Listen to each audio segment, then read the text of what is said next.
What is this foolishness?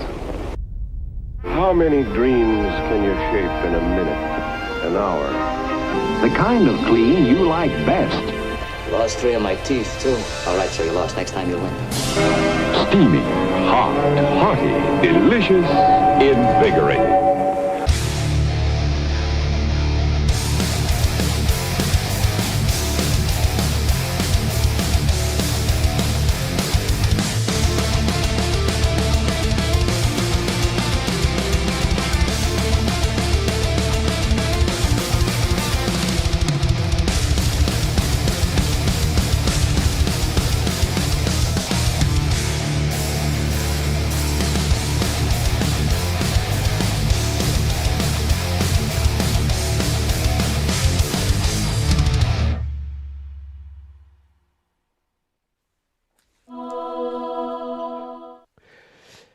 How you doing tonight?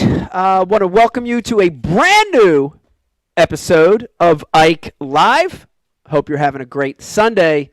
I know we are. It's been a little while since we've been broadcasting live, but here we are tonight back at you. Man, we got a great show for you tonight. I'm calling this one the Quarantine Special. And the reason I'm calling it the Quarantine Special is because obviously, a lot of people are still under quarantine.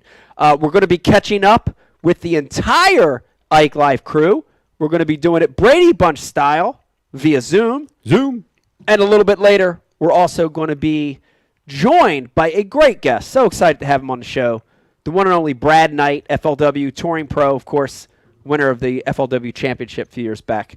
Before we start everything, let me let you know that we're adhering to social distancing here in the Ike Live Lodge Barn studio, and we're joined at least 6 feet. I'd call it 10, Brian. What would you call it, 12? I got 10. I call it. I call it 10 feet away. 10 feet. The one and only Brian the Carpenter in the house. I love clapping when I'm by myself. Yeah. There's nobody else clapping. I'm just That's clapping right. myself. Brian joined us. Brian, it's good to have you back. I know it's been a long time since we've had a live show, but feels good to be back. Yeah, I have to look over top of my monitors to see you. Yeah, the giant monitors back there. There's a whole lot. Brian, we're going to do a lot of catching up. A lot of catching up with the guys. Yep. And I want to hear a lot from you. You found something interesting going on last couple weeks. Why don't you talk about that? We'll Pretty get into wild. it. I want to get into that. Hell yeah. But before we get into the show, let me start by saying this show's brought to you by a lot of amazing companies that make this show possible. Believe it or not, it takes a lot to run a show like this, and without these people, we couldn't do it. So I want to start by thanking Mystery Tackle Box, a presenting sponsor. Love that black box, man. It comes to you once a month at your doorstep, puts in front of you brand new stuff. You got to try it. Go to mysterytacklebox.com. Flambeau, of course, the maker of great tackle storage systems. Liquid Mayhem. If you were watching a little bit, I did some lives today. You saw the effectiveness of Liquid Mayhem on bedding fish. And anytime you want to get more bites, pretty good. TH Marine, a maker of great boat products, everything from kayaks all the way up to Biggie Smalls yacht. And we're going to be highlighting the YOLO stick tonight. It's a great product. I've been using it nonstop in filming content since quarantine. Brian the Carpenter has. So we're going to be talking about the YOLO Tech tonight. Of course, brought to you by Bash University. What a great time to subscribe to Bash U. You're home. You got more time on your hands. You're looking to become a better fisherman, but you can't actually fish a lot. What a great time for Bash University. Tackle Warehouse. Great thing about Tackle Warehouse, everything's online, man. You ain't got to go to Bass Pro. You ain't got to go to Cabela's. You ain't got to go to the store. Hop online and get your stuff from tacklewarehouse.com. Also brought to you by Torqeedo. And I know you've seen the Torqeedo in action, of course, on Brian the Carpenter's boat and also on Vegas the Hammer. It's a motor that's changing the game when you need electric. It's changing the game. Brought to you by Hobie Kayaks. We're going to have Dave Brozick on in a little bit talking a lot about him and I have been doing a little bit of social distance fishing in our Hobies. We're going to talk about that. Dr. Squatch, which is a great product for these times. Listen, man. Wash your hands. It's the best way to stop this stuff from going on. No better soap than Dr. Squatch. It washes more than your hands, It does wash more than your hands. Dr. Squatch does a great job of washing your whole body. Your ass. And last but not least, brought to you by Founders Brew. I think a lot of people, we can verify, Brian DeCarpenter, a lot of people during quarantine have been drinking, sampling beers from different places.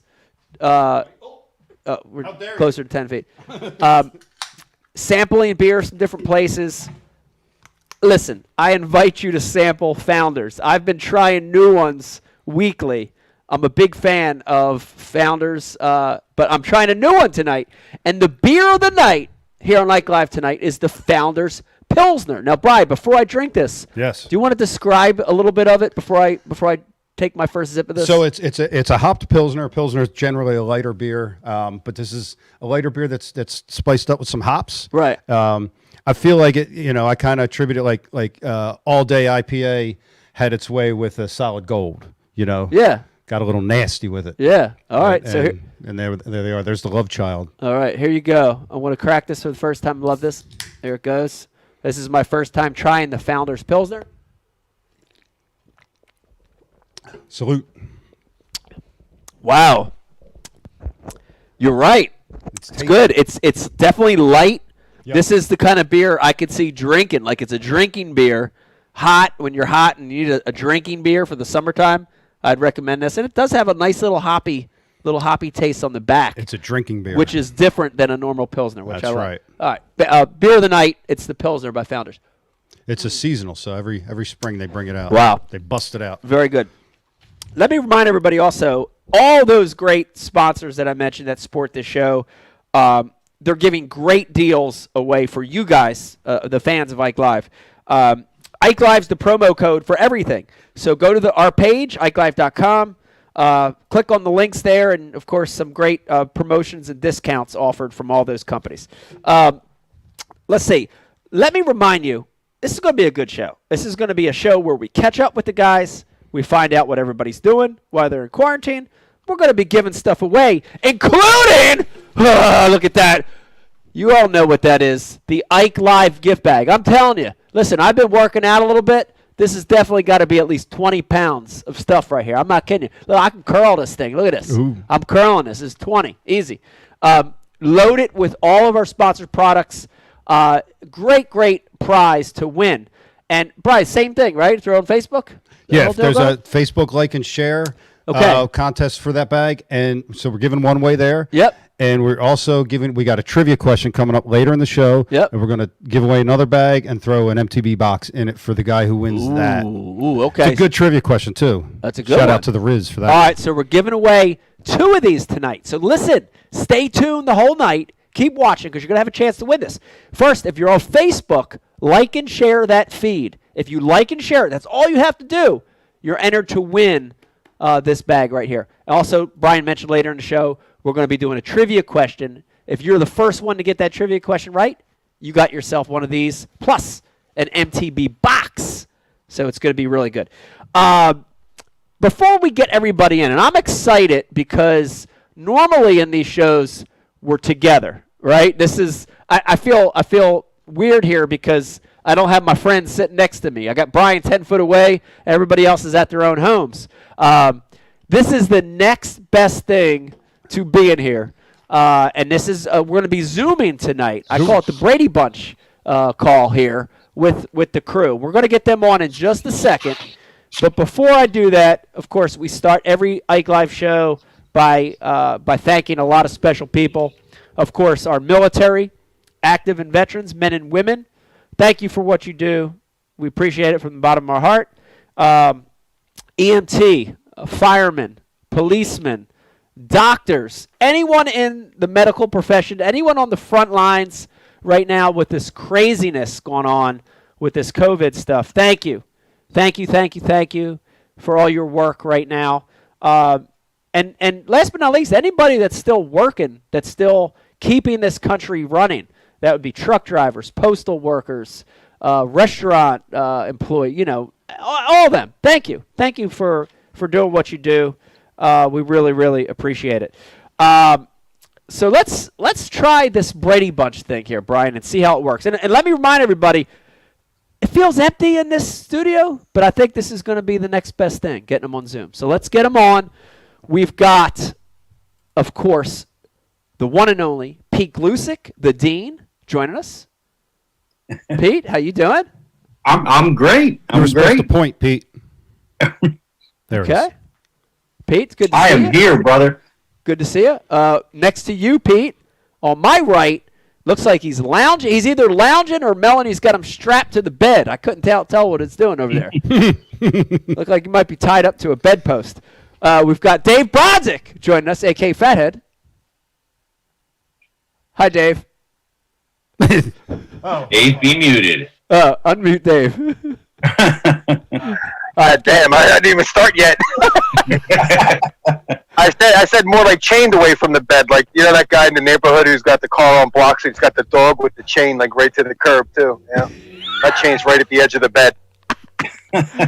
And then below Dave, I don't know if this means anything, but Riz, Pete's over one of your shoulders and Dave's over your other shoulder, like the angel and the devil. We've got the one and only Rich, a.k.a. Riz, a.k.a. Rizzo, join us. Riz, how you doing? I'm doing well, man. Glad to be back. All right. Live. It looks like with he's the got fellas. it between their legs. You know what I mean? It's like the Riz is the Yeah, you could. Yeah, if we saw the rest of their body, you'd be right between their inner thigh. Yeah, hang low. What I want to know is who's in this scenario, who's the angel and who's the devil? Oh, That's an easy one. yeah. Pete's the angel, Dave's the devil. Yeah. I object. What? Nah, you like being the devil. Yeah, Pete, we got to have a hidden camera after the show and let the camera run, and we'll see who the devil is. Well, here's I think if Stockel was in one of these shots, it'd be an easy choice. It would be. That's Beelzebub Unlike you two, I'm not reincarnated. denying it. Yeah. Well, first of all, let me say this is nice. We had the whole crew together. Miss Rebecca should be up here in just a little bit, so we'll have the whole crew together. Excellent.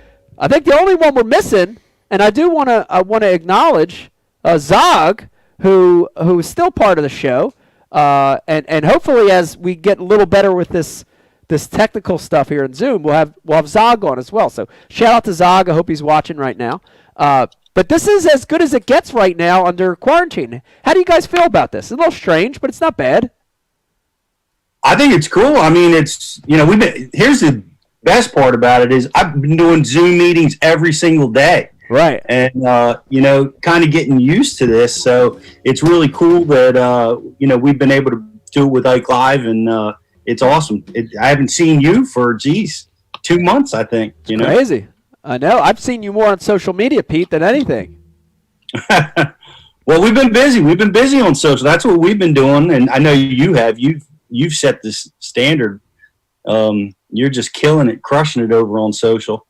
And we've been busy too, a lot going on, and we even had one, that was our big deal. Is I tried to burn down our house, and that went kind of viral for the Bass University post. I had tons of comments about bad parenting, and What happened, Pete? Did Shelley ask you to boil some water? Like, I don't even know what happened. The water caught on fire. We tried to do Jiffy Pop on the stove, and it went sideways, man. Who knew that popcorn catches on fire? Wow. That's hot corn. That's not popcorn. I know it, man. They were killing us. Like I said, there's people that it went worldwide, so you had to click the translate button from like Japanese and European dialogue in order to find out that you were a bad parent, even over there. Right. You weren't panicked enough, Pete. Right. Well, here's the thing. In quarantine, and Pete and Dave, I want to ask you both this, and Brian the Carpenter too. Yep. I think this highlights. This is the most amazing time that highlights how bad your parenting really is. And I want to, Pete. That's a great story, Dave. I want to hear from you because I can personally tell you, Dave. We talked about this the other day when we were out in the kayaks, dude. I'm dumb. I'm the worst teacher in the world. I'm trying to. Becky and I are trying to teach our kids every day. I can't teach them crap because I don't know how to do it. I can't do the math myself. I'll tell you right now that it's easy. The best way to do it is to show them what not to do. be the good example of a bad example, and then they rebel against you. That's why my kids are awesome. There you go. There you go. That's a good theory. That's what shit. Dave, it's 100%. Dave, do you have a bad parenting story for us since you've been in quarantine? I got tons, but what I can tell you is this whole thing, like the first question that was brought to me, made me regret, the first 48 years of my life of not paying attention and just skating by with good looks and intellect. You were talking about feeling stupid. I mean, I'm not even on like a third grade level of anything, dude.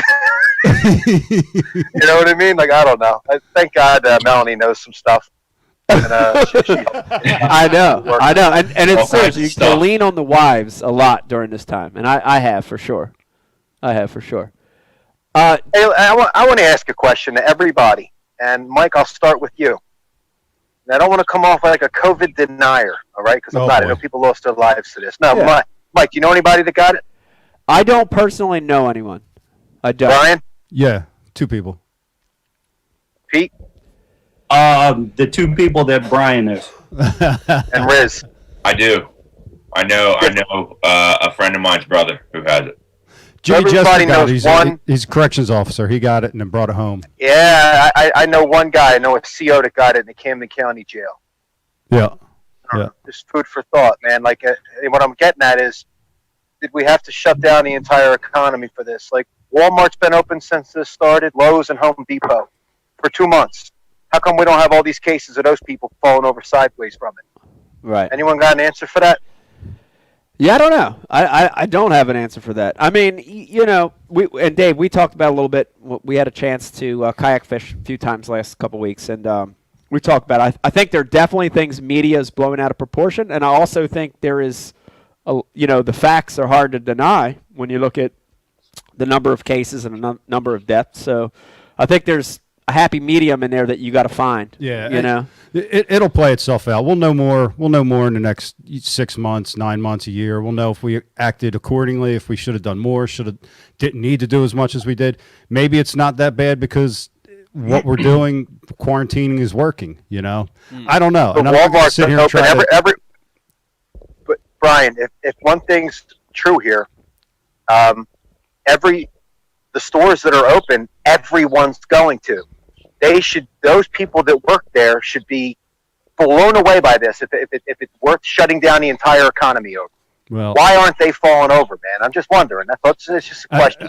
I got my head worried about my own stuff, just worrying about my family, taking care of business, trying to keep some income coming in, and I'm not myself. I'm not trying to look too far into it. It's no sense. Yeah. The truth will come out. I just want to weigh in and say some of those places are getting wiped out. Some of the meat packing plants are just getting wiped out. Places where people are in direct contact with each other are getting crushed. When it gets in it goes nuts. And I just decided to self-quarantine, and I've decided to stay in to really protect the hospital workers best I could. Because that's where I think the bottleneck was, right? It started to loosen up a little bit now, and they're finding some optimistic treatment methods. I think that's going to be the rescue, is when they have a method that they can treat us and get us back on our feet without, suffering death, or the vaccine comes through and knocks this thing down. When those things happen, that's going to change the way everybody behaves. Yeah. But, I've never seen anything like it in my lifetime. No, me either. All right, I got 2 questions for Dave Brodzik. First question: Did you invest in Zoom stock before all this? No, but I'm going to tell you what, man. I work for UPS. UPS is one of the biggest companies on the planet, right? Like, big company. They have some of the smartest people on earth working for them. When I got laid off right before the Classic, UPS was ahead of this 2 weeks before everybody else. Well, they just brought everybody back, which means in the next couple weeks you can be sure that everything's going to pick back up again. But now, as for Doomstock, no. And I didn't do anything, and I got blood bad, man. Like, I got smashed in the market, dude. And it's amazing how in one day you can lose, $25,000 or $30,000, and then they talk about the great gains that day, and you made like $300 back. You know what I mean, dude? Like, I don't know, man. I ever get back to even again, I'm going to have to reconsider having everything in the market, you know? All right, now here's my second question, Dave. There's no way in hell that mustache is real. I fished, wait. How is that mustache real? Because I fished with you on Tuesday. It's glorious. And you had no mustache. There's no way. I had a goatee. I had a goatee. Let's do some math. No, you didn't have a goatee. Minus the chin beard. Did you have a goatee? Yeah, dude. Oh, I thought you were clean. Nah. I haven't been clean since this started, dude. Oh, but no, UPS now don't it let makes you more have sense. UPS don't let you have a beard unless you have a religious exemption. Okay. And so I had to today was the first day back, man. So Okay. I had to, yeah. I'm going to grow with Tom Selleck. I'm going to go full on it, man. I've always bailed on it when it gets to the point where I can like touch it all the time. Yeah. I'm going to go full Tom Selleck. I like it. All right. Younger guys that. I like the Tom Selleck look. It's all that stuff's coming back anyway. All right, I need to get a little tally here, and I want to start with Riz because I think you're going to have the highest count. And I want to go to Brian the Carpenter, and then we'll keep going. Testosterone count? What are we talking? We're not talking low T. We're not talking high T. We're talking who's been fishing. Who's been fishing? Because our whole last show, Brian, we did have a show a few weeks ago. We talked about how you can adhere to everything that's going on, self-isolation, social distancing. You can still do that in a lot of places and go fishing. And so I know we've been doing a little bit of that. So Riz, have you been fishing? How's the fishing? You've been fishing a lot. What's been going on? I've been doing about 2 to 3 like I would call full trips a week, like weekends, and then one weekday I'll try and jump out the window at 2 or 3 o'clock to get out somewhere. But aside from that, it's just been the little afternoon kind of evening 5-6 o'clock 3-hour tours. But the fishing's been good. Yeah. I've been out with you a handful of times. Yeah. We've been separate boats, obviously, but a lot of it's been really good. The fishing's fun. No tournaments though, but something cool that me and some of the guys that I fish with did is just us 5. We just throw our five names in, and we'll fish a little tournament together. There's no contact. We don't actually weigh fish on scales. We just weigh them on our Rapala scales and let them go. But even that, it kind of fills the void of competition, and it's fun. And I'll be honest, when you haven't fished a tournament in months and months and months, and like this is coming off of so winter leagues rolled right into the beginning of the season this year, and winter leagues rolled pretty much right into the beginning of the classic. And we were fishing every weekend, just me and all my buddies and everything, and so that all stopped. But now, man, when we're just doing these little 5-man deals, it feels like it's like the classic for us. Bragging rights is that big time stake here. So that's kind of what we've been up to. But yeah. All right, now here's the thing, Riz, and I want you to let people know this. The few times that we fished together, you would think in your mind, right now during quarantine, there's not that many people fishing, right? Like that's the first thing you think about. You think everybody's home, people are scared, Dude, I ain't never seen more boats at the boat ramp on a weekday at the Susquehanna Flats or, at Rainbow or Parvin, Elmer. I mean, shoot, we've drove to Elmer. There's a little grocery store. We had to restock the one day. And Becky goes in. She's, got her mask on. She goes in. We drive past Elmer. There's like 20 boats on Elmer. I never saw 20 boats on Elmer. Talk about that, Riz. There's a lot of people fishing right now. Probably more than if the stuff wasn't going on. Yeah, no, for sure. There's a lot of people out there on the water, which is cool. It's great that the sport is growing and it's getting some traction. But there's a lot of boats on the water. The fish are getting pressure, and I'm just gonna throw a little PSA out there right now. Uh-huh. The fish are starting to spawn, guys. So especially my fellow Chesapeake Bay anglers, if we don't have my fellow Americans, Yeah, we don't have a real good reason to be boxing these fish up down on the bay, man. Let's let these things go. Let's let them get back down there on the beds and do their thing, because it could be this quarantine. I'm trying to see things glass half full on this, and one of the things is that if the fish aren't getting tournament fished for, they might have a chance at a better spawn, and 2 or 3 years down the road, hey, it might pay off for us. So let's, even though the pressure's there, let's let them spawn. Let's let them do their thing. That's a good one. I'd agree with that. Brian Carpenter, I want to switch to you because I have the inside line, but I want you to let everybody know. You've been fishing. You've continued to fish a little bit. Yeah, I said screw bass. Yeah, tell me about this, because this is interesting. And Pete, listen to this, because I know you're a bass head like me, and a lot of times we'll get sidetracked to where all you think about is bass. At Bass University, of course, it's our job there to instruct largemouth, smallmouth, spotted bass. But, Bri, you started some other fishing, and you're kind of hooked on it. I am. Yeah, so I'm working down the shore. I got a shore house down in Ocean City, New Jersey that we're working on, and it's unoccupied right now, which is outstanding, with what's going on. For me, I'm a contractor. I do residential, contracting. And so when the quarantine hit, when this stuff started to happen, I took a big hit. Everybody's like, all that work, is on hold. So fortunately, I was able to find a few places I could work. And so we're down there, and I got a tip about, this, doing a little striper fishing. Yeah. And I mean, I know it's there. I've always known it's there. I just never really got dialed into the salt that much, but it's cool. I mean, I was out last night. I went out last night and was out from 8 to about 2 a.m. Night trips. Yeah, night trips. Yeah. Fishing the bridges at night. Dude, you would not believe. So the bridge, the channel on this bridge is 40 feet. Yeah. Right? So the 40-foot channel, then right on up. Yeah. Right on up to about 10, 12 on the sides, and then tapers out. To the flat, yeah. The most fish we found last night were sitting in 2 to 3 foot of water.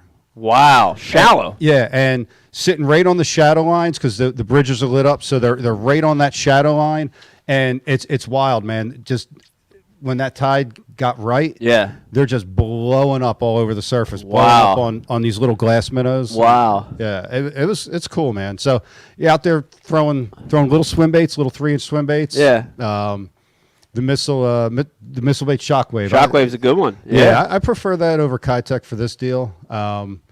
And it's fun, dude. We'll throwing bass rods. Are you out there in the Ike Live boat doing this, Brian? I was. And that's awesome. There's a boat wash. There's a car wash right there. So I'm washing it. I like it. I like it. You got to do what you got to do.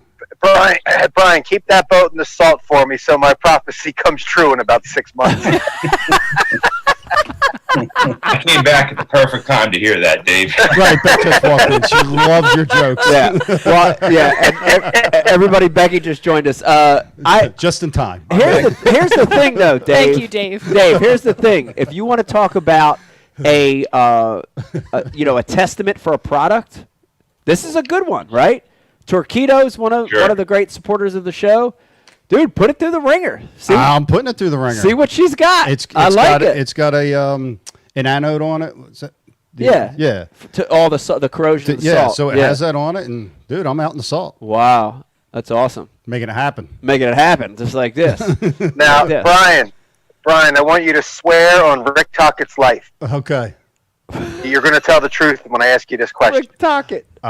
We'll see. What's the question? At 2 a.m. after you've done whatever on there. Yeah, no, I didn't watch it last night. Are you exactly? But it was raining. The rain took care. I watched it the other 3 times I pulled it out of the water. No, actually, last night I was in Senior's Ranger, so I went out with Big Dave and his Ranger. Shout out to Big Dave. Oh, that's awesome. Yeah, so I got him putting his Ranger in the salt. Shout out to Senior. All right, so Brian's been a little striper escapades, which I like that. Different species, something pulling back. Fun, yes. Pete, fill us in, because I know you've been self-quarantining a lot at home, but I see you do a little fishing here and there. Tell us a little bit about some of your trips. Yeah, it's been the least amount of fishing that I've ever done up to this point, I think, in my life. I actually was out on the Delaware River with my buddy Craig, and that was the only day that I've been out in a boat. That was in February, warm day in February. And I haven't been out. I've been to ponds a few times, just, catching fish in the early pre-spawn. And that's it, man. That's it. I have not been fishing. And it's kind of, I miss it. I hate that I'm not fishing that much, but that's the bad part. The good part is, oh my God, I can't wait to go. Yeah. Like, I am so looking forward to putting in days like Riz is out light to light or dark to dark kind of thing. And, I just can't wait. I'm working on tackle. I'm ordering tackle. I'm getting myself prepared. I'm looking forward to tournaments. I hope we get to fish them, coming up. My first one's in July. I hope I get to fish it. And, I'm so psyched. I'm really psyched about the season. So that's what I've been doing. But it's been quiet. Pete, if you're trying to get on that Riz tour, you better get a trust fund first before you try to put Riz time in on the water, bro. Hey, my time's down, Dave. I'm a 2 times a week man now. And then Saturday and Sunday, so that's 4 days a week. No. Including those days. Come on, man. Oh, all right. As far as we know, it's 2 days. I get it. Yeah. All right, now Pete, I do have to bring some up. I think it's interesting. Do you have any psychic ability whatsoever? Do you feel like you have premonitions? Who? You. Nope. That's the answer. Because the only thing I wanted to say about this whole thing that I think is interesting, this is why I'm saying you might have psychic ability, is that about 6 months ago, before all this shit went down, Pete decided to sell his boat. He was going to sell his boat, his one and only boat. And Pete's tournament fisherman. He's a guide. He loves to fish. He sells his boat. I go, what the hell? You're selling your vehicle that, be like not having a car to go drive to work. I'm like, damn, what the hell's Pete doing? But then all of a sudden in February, all this stuff goes down, and you don't need a boat. So I'm thinking you had a premonition. Or he's behind it. Oh! It's the COVID. Pete! What the hell, Brian? Laughing. Oh, small Brian, hold on. What did Brian say? He was behind on the payments? What did you say, Brian? What did you say? That's funny. If that's what he should have said, if that's not what he said. Oh shit. No, it's you bring that up, Mike. Oh my God, the sense of freedom is gone.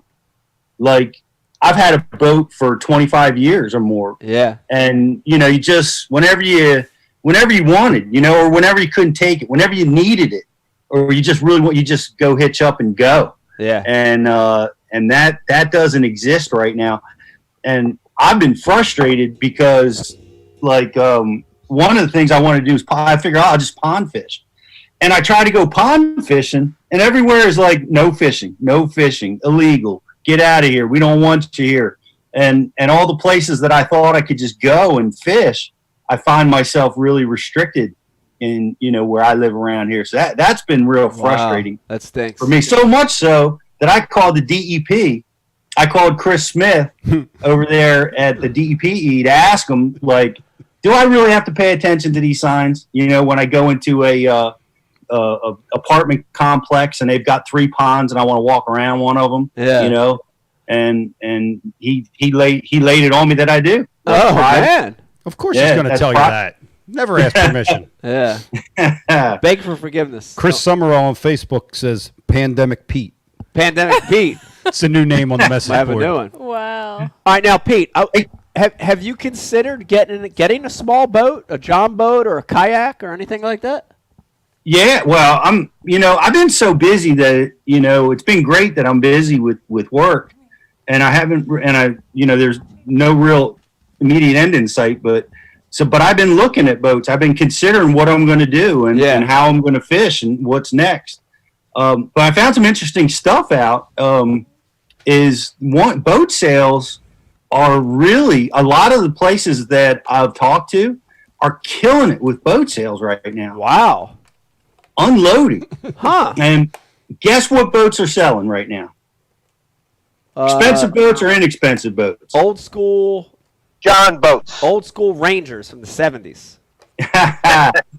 Well, the word is that the boats that are $30,000 and under are flying off the shelf. They can't keep them in stock. Wow. People are getting exposed to fishing. They're sitting at home. They're looking at it, getting inspired to fish, watching your social stuff and Bass You. So they want to learn and go out and try it, and they're entering the market for the first time, and they're doing it in that 30,000 and under price point right now. That number comes from Thayer Marine. They're up in Connecticut. It's a pretty substantial dealership up there that sells a pile of different brands of boat, like Ranger and Tracker and a few others. But they're flying off the shelf. I called Bill Day down in Kentucky too, and we've done some work with him in the past. And he's got a tremendous dealership down there. And he too is just selling boats pretty aggressively in this market. You know, the guys they're like getting the boats rigged out, ready. They put them in the driveway, and the customer comes, hitches up, goes. All the paperwork's done online. They don't have to do any face-to-face stuff. Wow. And they're moving those boats, man. That's crazy. Economy ain't that bad, I guess, huh? No, it's not yet. It's crazy to hear something like that.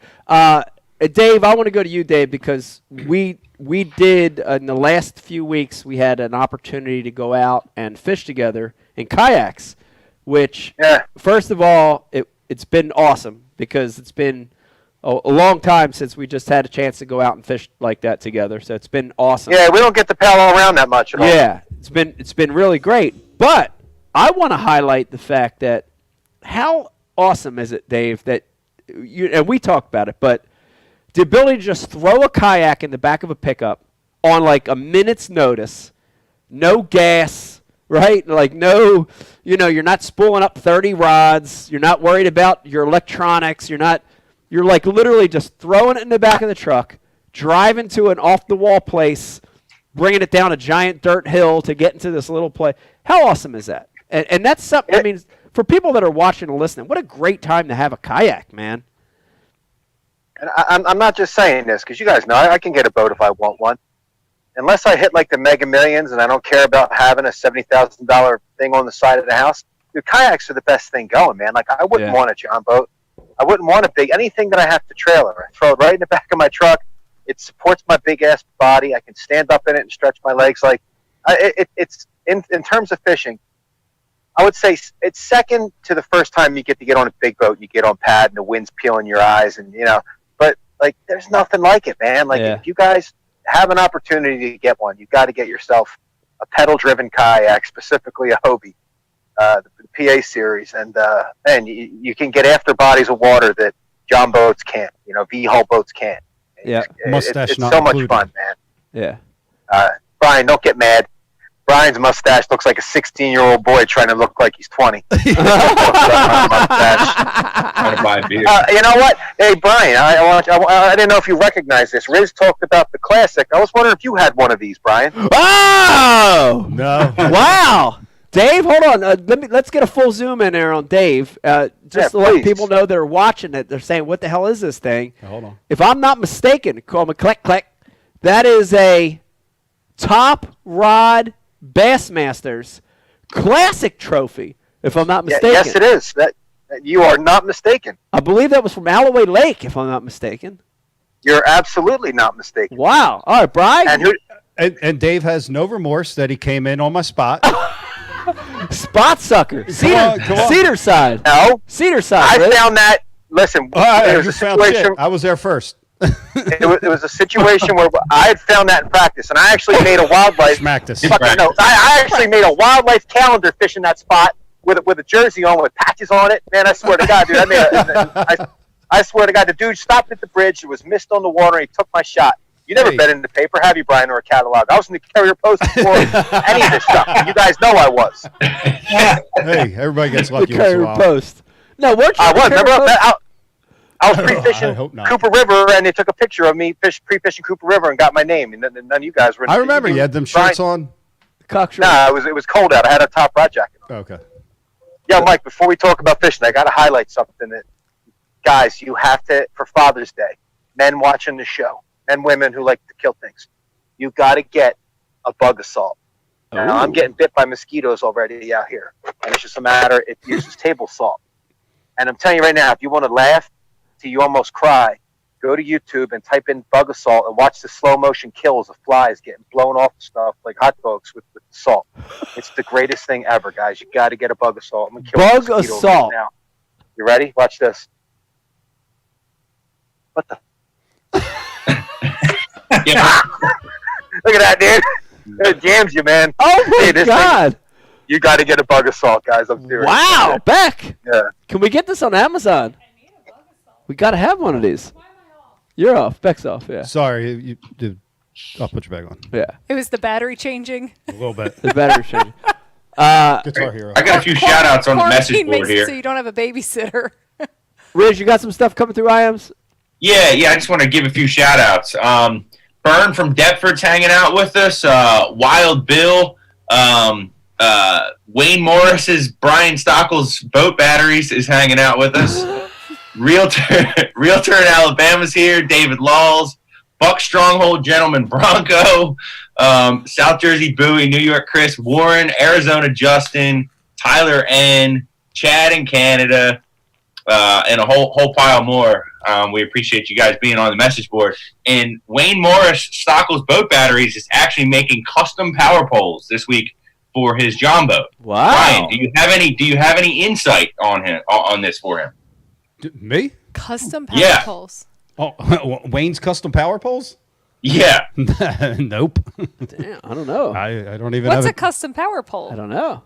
Hit the build one yourself? Hydraulics? I don't know. PVC pipe. PVC pipe jammed in the bottom. Big. I mean, like custom, Big. like you're just going to spray paint your power pole, or like custom, Nah, like you be building with. He be building.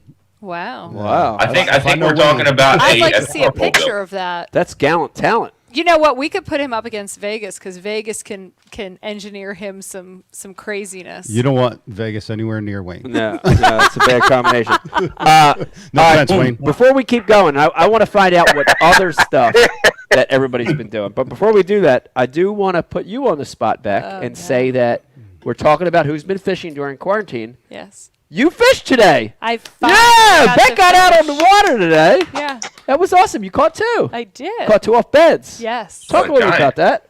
So the first one took me 18 minutes to catch. That one I Yes. could see, could not get it to bite. Finally did. It was about a 3-pounder. 3-pounder. Yeah. And then the second one was like the second cast. Biggin. She was mad at me. Yeah. 2 casts. And Yeah. you caught it. Yeah, she was big. It was awesome. That was big. Yeah. It was a 5-pounder. Yeah, it was Yeah. good. It was a big one. Well done. 3 3/4. Yeah. 3 3/4. Call it 5. High call it 5. Call 5. All right, now here's the real question. I want to go and ask everybody, just because it's in the Brady Bunch order. We'll start with Riz, and we'll go clockwise. Riz, what other stuff That's the bottom. have you been up to? There's What? nothing. And then watch him go to What are you Dave talking next. No, I'm with Pete. I said clockwise. And you started at 6 o'clock. Whatever. Riz, It's ridiculous. what else besides fishing have you been up to during quarantine? I've been creating. Well, this is still kind of fishing related, but I've been creating some natural habitat for Planting fish threats. in some. What's that? Planting threats. Yeah, exactly. Planting threats. Throwing your empties over the side of the boat isn't exactly creating. That's only on that doesn't start until Thursday nights. But Newton's got a ton of cover if that's what we're talking about. But no, so I kind of like revamped my office area a little bit, hung a few VMC and Rapala signs, doing a little bit of work around the house. But Wait. Let's get to what we all really want to hear. Riz is the single guy in the group. That's right. How do you date during quarantine? Oh! Call him out, Beck. It's the damn Sahara Desert. That's Tumbleweed. I'm ready to go back to Birmingham. You feel me? It's quiet. I the know only there's good- the like only- creative quarantine dating though, like online, and then you pretend you're somewhere. Oh, like boy. So it's really it's like it's not ideal. Like you talk to somebody that you don't really know online, right? Say one of these apps, Hinge, Tinder, whatever.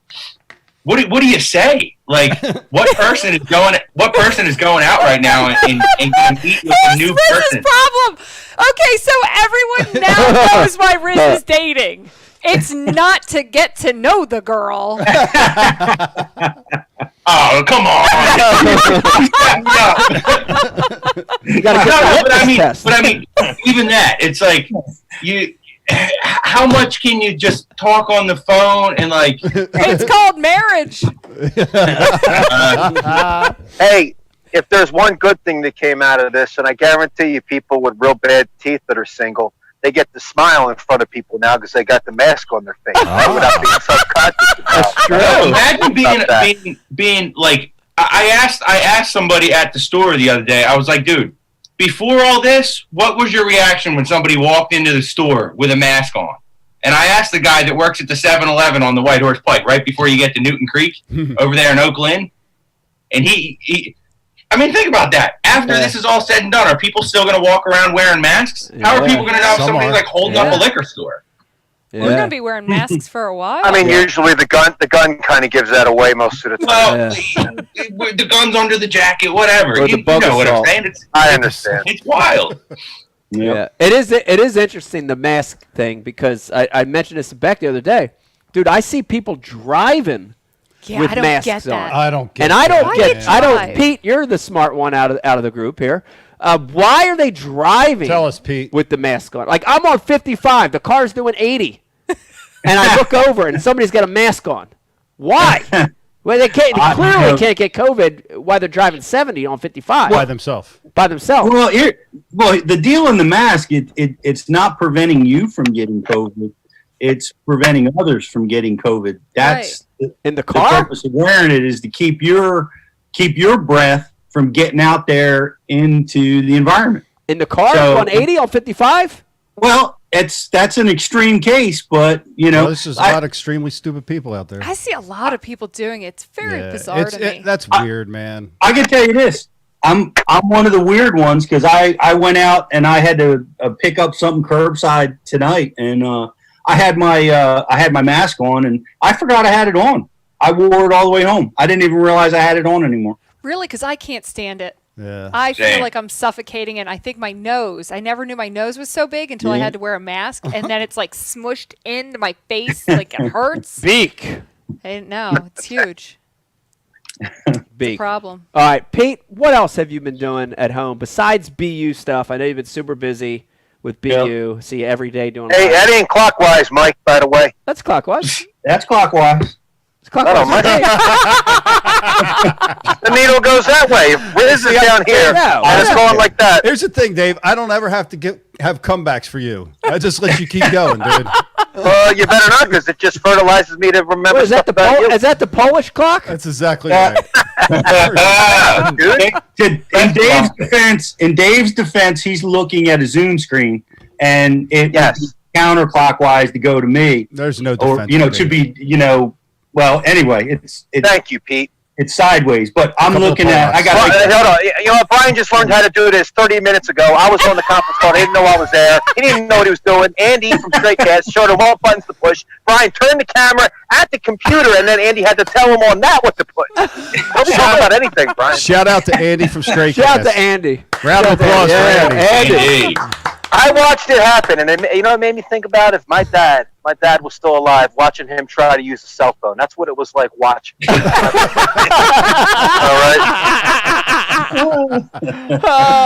right. Well, since that's no. Back to you, Peter. You can keep going, Dave. You're on a roll, man. I'm happy I'm to sorry. chill. It's the whiskey. Yep. All right. Well, the best thing that I've learned in this period of time just happened, that Rich wants a little less talk and a little more action. Yeah, that's right. Let's talk more action. Right. It's a great song. That's good stuff. But Work's been busy. I tell you, and Bash U app has been dominating my time, and I want to, let people know that that's coming because we've been working hard at it. It's going to be pretty cool, and look for that coming. Hopefully before the month of May ends, it'll be early in June at the latest. So that's coming. Also, you can get your Bash U buffs right now for 50% off. If anybody is looking for face protection. Yeah, buffs are a hot item get right them now. at a great deal right now at gear.bashu.tv. Wow. Yeah, we wanted to make them as cheap as we could get them. We, the people needed them, wanted them. We wanted to get that out there. So nice. Appreciate you bringing that up. And I've been, I've been homeschooling Jake, but the biggest thing I've been doing is I'm on the keto diet. Oh, Beck knows about that. Yeah. Yeah. I've been really concentrating on it and doing very, very well with it. I've lost some weight. It's like a drop in the ocean for what my goal is, but I'm getting there, I've been doing that, been working out. I'm down about 22 pounds. All right. Nice. Wow, Yeah. Pete. Shout out to Pete. Sure. All right, As of last now, week. people watching and listening right now that don't know what's the keto diet? What is that? No pizza. Keto is one of the low carb diets. No food. No food. No, you can eat a ton. It's actually really fun, but don't fall off of it. Yep. Yeah, that's the big part is you got to be steady, and because you got to start over again if you cheat with sugar or carbs or that kind of stuff. But if you stay focused, it works really well. It's cool, man. You get to eat, all proteins are on it, fish, beef, pork, chicken, all that stuff. Yeah, and if you like peanut butter and cheese and stuff, it's actually pretty good. So what happens is you basically cut out carbs and sugars because your body fuels itself off of carbs. That's what our body naturally does. So by cutting out the carbs and the sugars turn to carbs, your body turns to ketosis state, which means that it burns fat. So you can eat fat, you can eat cheese, you can eat your proteins, you can eat all that, and the body burns the fats. Your body's actually much more efficient that way, and it burns more of the fat, and you can lose weight. The hard part is staying with it, because the first time a roll comes under your nose, you can't have a sandwich. A roll. Sandwich. You actually can. There's keto bread, because I made keto biscuits, and they're really good. Keto but you have to be cheesesteak. very cautious, because you can only have, I think it's like 50 grams of carbs all day. You have to stay underneath that, so you have to count them. Yeah, you're even less than that early in ketosis. You try to keep it low, but then as you're in it a while, you can let your carbs go up a little bit. But it's really limited on the vegetables and the fruits that you can eat. But it's done a lot for me. I want to give a shout out to this Thomas DeLauer. That's good. That's a good page. That dude's jacked. Yeah, he is, and he was like me. He was up in the pushing 300 pounds, and he pulled it all off, and he did it through the keto diet. He's a really bright guy, and talk about the science of it. And I subscribe to him on YouTube. Helps keep me motivated and staying focused. And Shelly and Jake have been really great about it and helping me with the program. And other than that, I'm on beachbody.com. I subscribe there. That's where I'm getting my workout. Yeah. Sorry.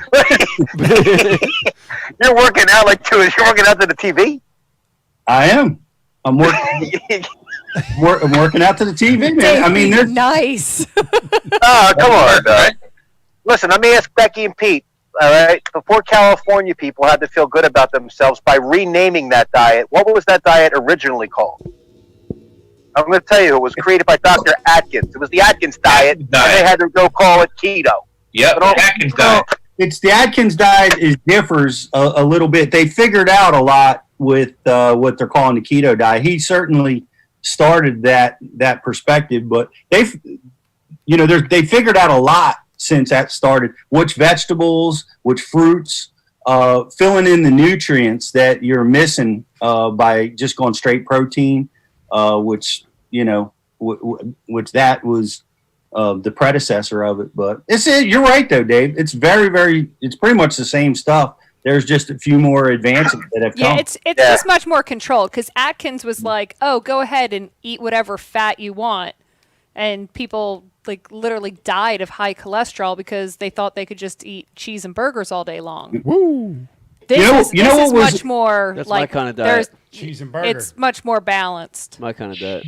So, Thomas DeLauer talks about this a lot. A lot of people do. It's becoming, the health craze is all about grass-fed beef. It's about, making sure that your meat sources, your protein sources are coming, from organic sources, because all that, the medicines that they use in the animals, the types of food that they use to feed them is accumulating in a lot of the fat stores in the animals, and you're consuming that. It's adding to inflammation in the body, and it has a lot of really negative health effects. So, I'm really searching, trying to find the stuff, salmon that's, coming from certain sources. I use whole foods. The only problem is it's freaking expensive, dude. I mean, yeah, to get that organic fed stuff, that grass fed stuff, it's sometimes twice as much. Let me jump in and say this real quick, just because as you were talking, Pete, it made me think of this. First thing I want to say is shout out to Aaron Martins for going through 2 surgeries. He's on the backside of it now. He's got a long road ahead of him, but we're thinking about Aaron, great friend of all of us, and especially the show. But Becky and I were talking about this. We know now 2 people, Aaron being the second, that had brain cancer, diagnosed with brain cancer, and had surgery and all this stuff that Aaron's gone through. And they're both the healthiest people you could imagine, right? Like, look at Aaron. Dude, Aaron is like the poster child for being healthy. He runs, he works out, he eats right. I remember talking to him about like diet, Pete, like what we're having, conversation like we're having. Dude, he had it down to the science. Aaron. Aaron wouldn't even use deodorant, and he thought that it would do something bad. No, serious. He would only use like that organic. Yeah, he like wouldn't use stuff, because it had like iron or I can't remember what it was, like because he researched it and it potentially could like harm your body. Yeah, it was aluminum. I mean, so Aaron is probably one of the most like cautious people, and it's funny because my girlfriend who is going through the same thing is exactly the same way. Right. Like very cautious about what she's put in her body always. Right. And it is so crazy to us that like how are these the 2 people who have brain cancer? Right. So I know Pete, there's an element of, like weight loss and health that comes with these diets. But at some point when you see stuff like this happening to Aaron and other people that were, the role models of health, doesn't it make you want to just say fuck it? Brodzik, do you agree with this? I mean, it's your time, it's your time. So why not? I mean, why would you ask him? Well, you could just look at him and could tell he said "fuck it" years ago. Right. Look at that. Well, it's now. But yeah, thank you, Brian. It's now a good time to talk about when Brian stopped wearing deodorant when he was going through that craze. Oh my God! I mean, would you like to discuss that, Brian, or no? I'm good. You want to apologize? No, I can apologize. Look at you.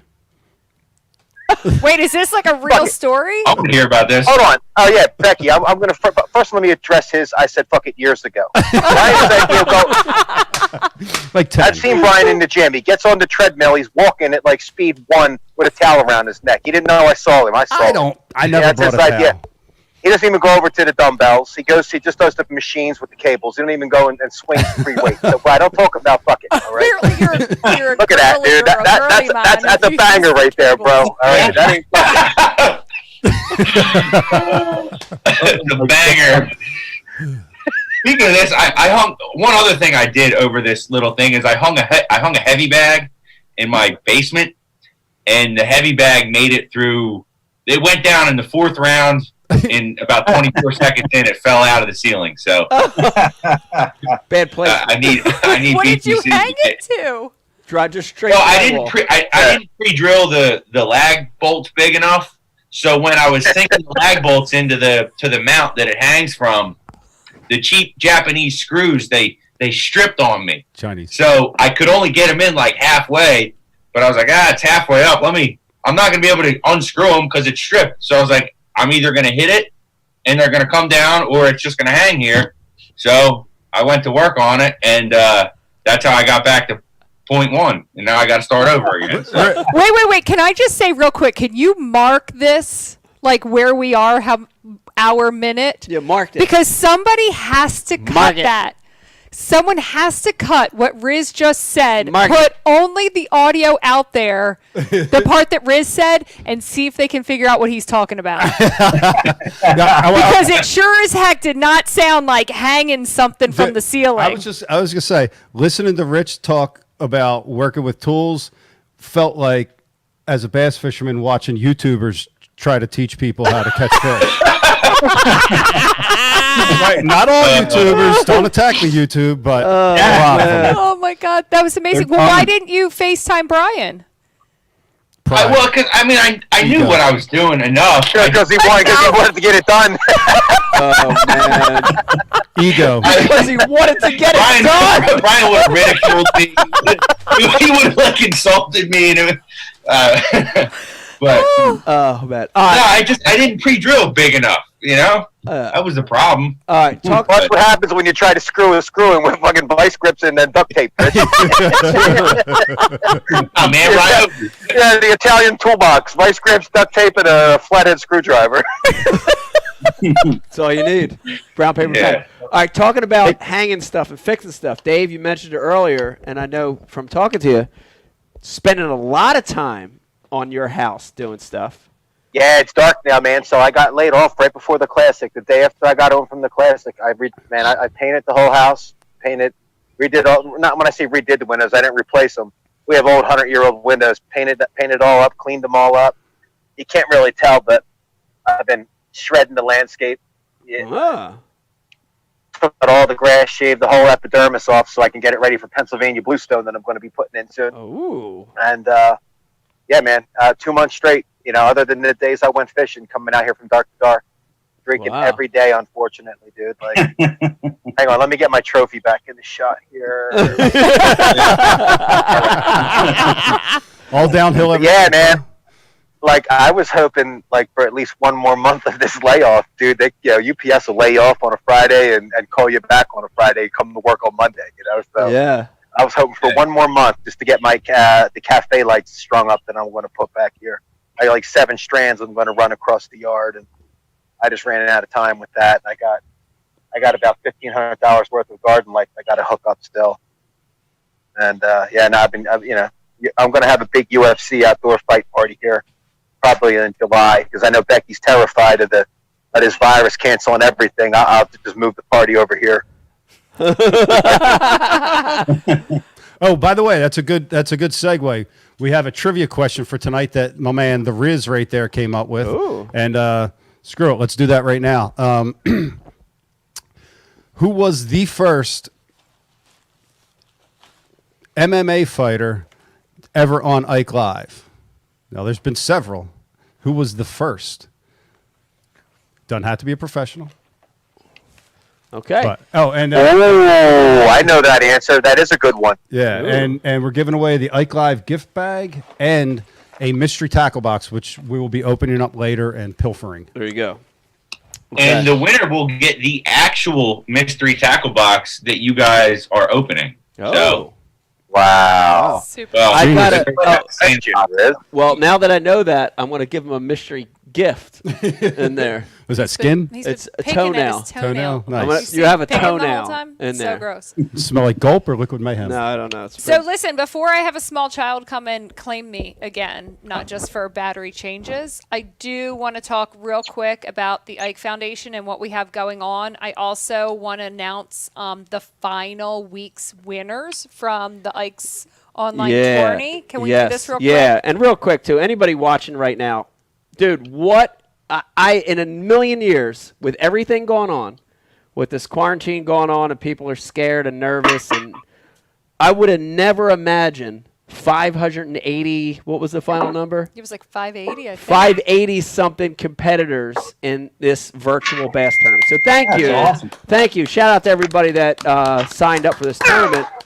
And the good news is, Beck, it was $20 to enter this tournament. Mm-hmm. And all that money that we generated went to feeding kids that are, screwed up time. There's a lot of kids that are hungry right now. So yep. So we went to a found great cause. two local organizations, the Food Bank of South Jersey, and I'm blanking on the second one. Okay. Janet's going to be so mad at me later. Family Promise, I think. Anyways, but local South Jersey food bank organizations that were able to target families with children to make sure that, you know, our donation went to kids and making sure that they're fed during this time. So they were awesome, totally worked with us, and appreciate them and appreciate everything that they're doing right now.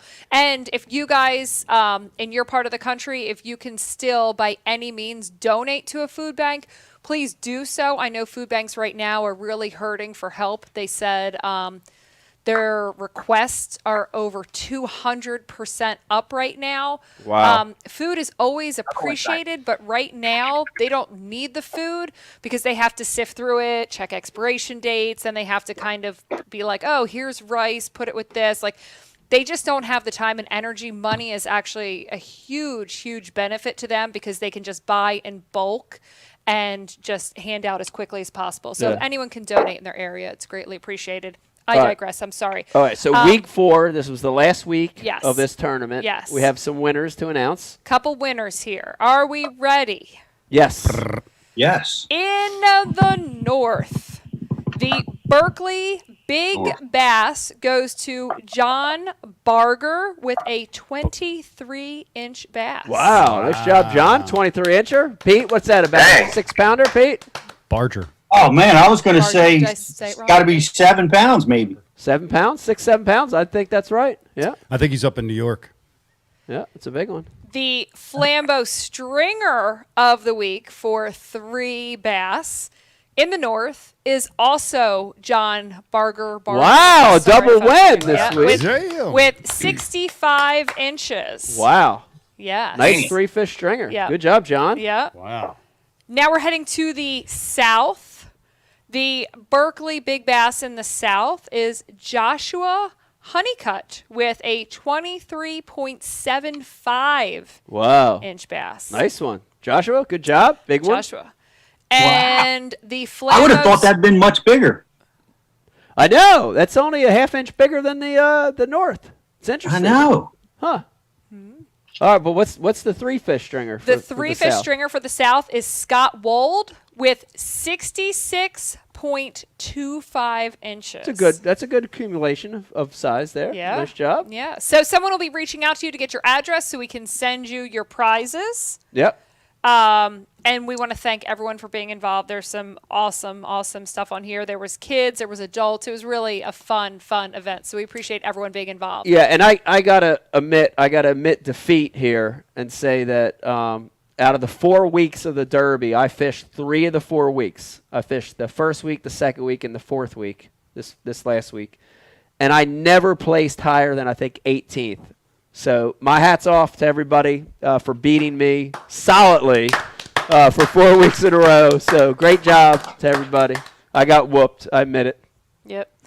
While we're here talking about the Ike Foundation, let me give you guys a few updates. One, our kids' Hook 'em Early event is on hold until Lord knows when. We'll let you know. If we can pull it off in the fall, we'll definitely do it. But for now, it's totally off. But the Pro-Am is still on for June 20th on the flats. We are still a go for now. I think it's probably going to be more of an am since the elite events at the MLF and Bass events, they're still trying to figure out dates. So the likelihood that we're going to get pros there is probably not very likely, but I don't want that to stop the fact that we have so many people who still want to fish. So I say let's still on June 20th go out there on the flats and let's fish for a great cause to get That's awesome. fishing rods and tackle to kids, and Yeah. let's just have some fun. I think we just need a freaking 150 boat tournament on the flats and just have some fun. Wow, good news. I like that. So you can sign up, and you better sign up fast June 20. because we can only take so many people. Hey, I just hit the raise hand button, but Brian doesn't know what that is. Listen, what about the kayak event, Becky? The kayak event's still on. The kayak event is for September, and we are a go, and that thing is filling up. That has probably the most sign-ups out of everything. I can't remember what the date is in September. I feel like that's like September 20th. It's going to be in September, you said? It's in September. Yeah, it's in the fall. That's awesome because no one will Pack be on the water then, man. That's going to be great. Yep. Standalone. Oh, man, because you go there in the summer, it's going to be kayak. Yeah. It's a good time of the year to fish pack on. Yeah. It'll be good. It'd be worse, Mike, than what I told you about the other day that had you laying on the ground in the parking lot. It'd be like that out there. That was unbelievable. We got to tell a story. So tell the story. We got to tell a story. So Dave and I went to we were fishing in an undisclosed location, but to get there, we had to cross a major waterway, right? So again, we're in our kayaks. We're in 12 and 14-foot kayaks, pedal power. That's right. Hobies. And we're crossing a place that has, big boats, literally has commercial traffic. It was like you were Washington. Right. We're like George Washington. Right. But did you feel like one of those duck boats that was going to get hit by a barge? Oof. Well, I was a little intimidated after Dave told me the story. So Dave normally is very he packs light. He's got his fishing stuff, but nothing else. He's just no life, just no life vest, no whatever. But this time, dude, I see him putting his vest on. Prepper. I see him putting lights on the front, Pete. I see him putting this big orange flag sticking up real high on the back, and I start to get nervous. I'm biting my fingernails. I'm like, Dave, what's going on? Go ahead, Dave. Pick up the story from here. No, you say. You're allowed to say it. I'm not allowed to say it. Oh, no, you can say it. That's the way the racial rule works. Oh, all right. All right. So, but what was the name of the boat? Tell me the name of the boat. Boy. And then I'll say it. It was a Donzi. Was it a Donzi? Scarab. Scarab. Scarab. Yeah. So Dave starts telling a story. He's like, I launched this one time, and I'm pedaling over there, and way off in the distance, I see this boat heading toward me, and he's getting closer. He's getting closer, and I'm pedaling fast, and I'm sort of getting out of the channel. And I know he's not. I know for sure he's going to see me at some point. And this boat just doesn't. The music's blasting. Oh, hell yeah. And he could see his head like kind of bouncing off beat back and forth. And he's got no shirt on. He's got this just real dark tan. And dude, he's close. Chest hair and a gold chain. He's close enough now that Dave can like literally see his nipples. That's how close the guy is. And Dave's like, I almost got ran over by a guinea and a scarab. And it's funny because the funny thing about it is I've had those experiences myself. Yeah, that guy definitely had an eye rock when he was a kid. He had an eye rock. It's a scarab or it's a donzi. A donzi's the other one. I've been almost hit by a donzi several times. So I know that guy, Dave. I know who you're talking about. Yeah. Up here, he's totally Italian. There was an armada of them. There wasn't a sleeve on that boat, dude. I swear to God, and it was like cold, man. Oh man, it's too funny. It was a good time though. Does somebody for the MMA fighter guess on the message board said Cliff Crochet? That's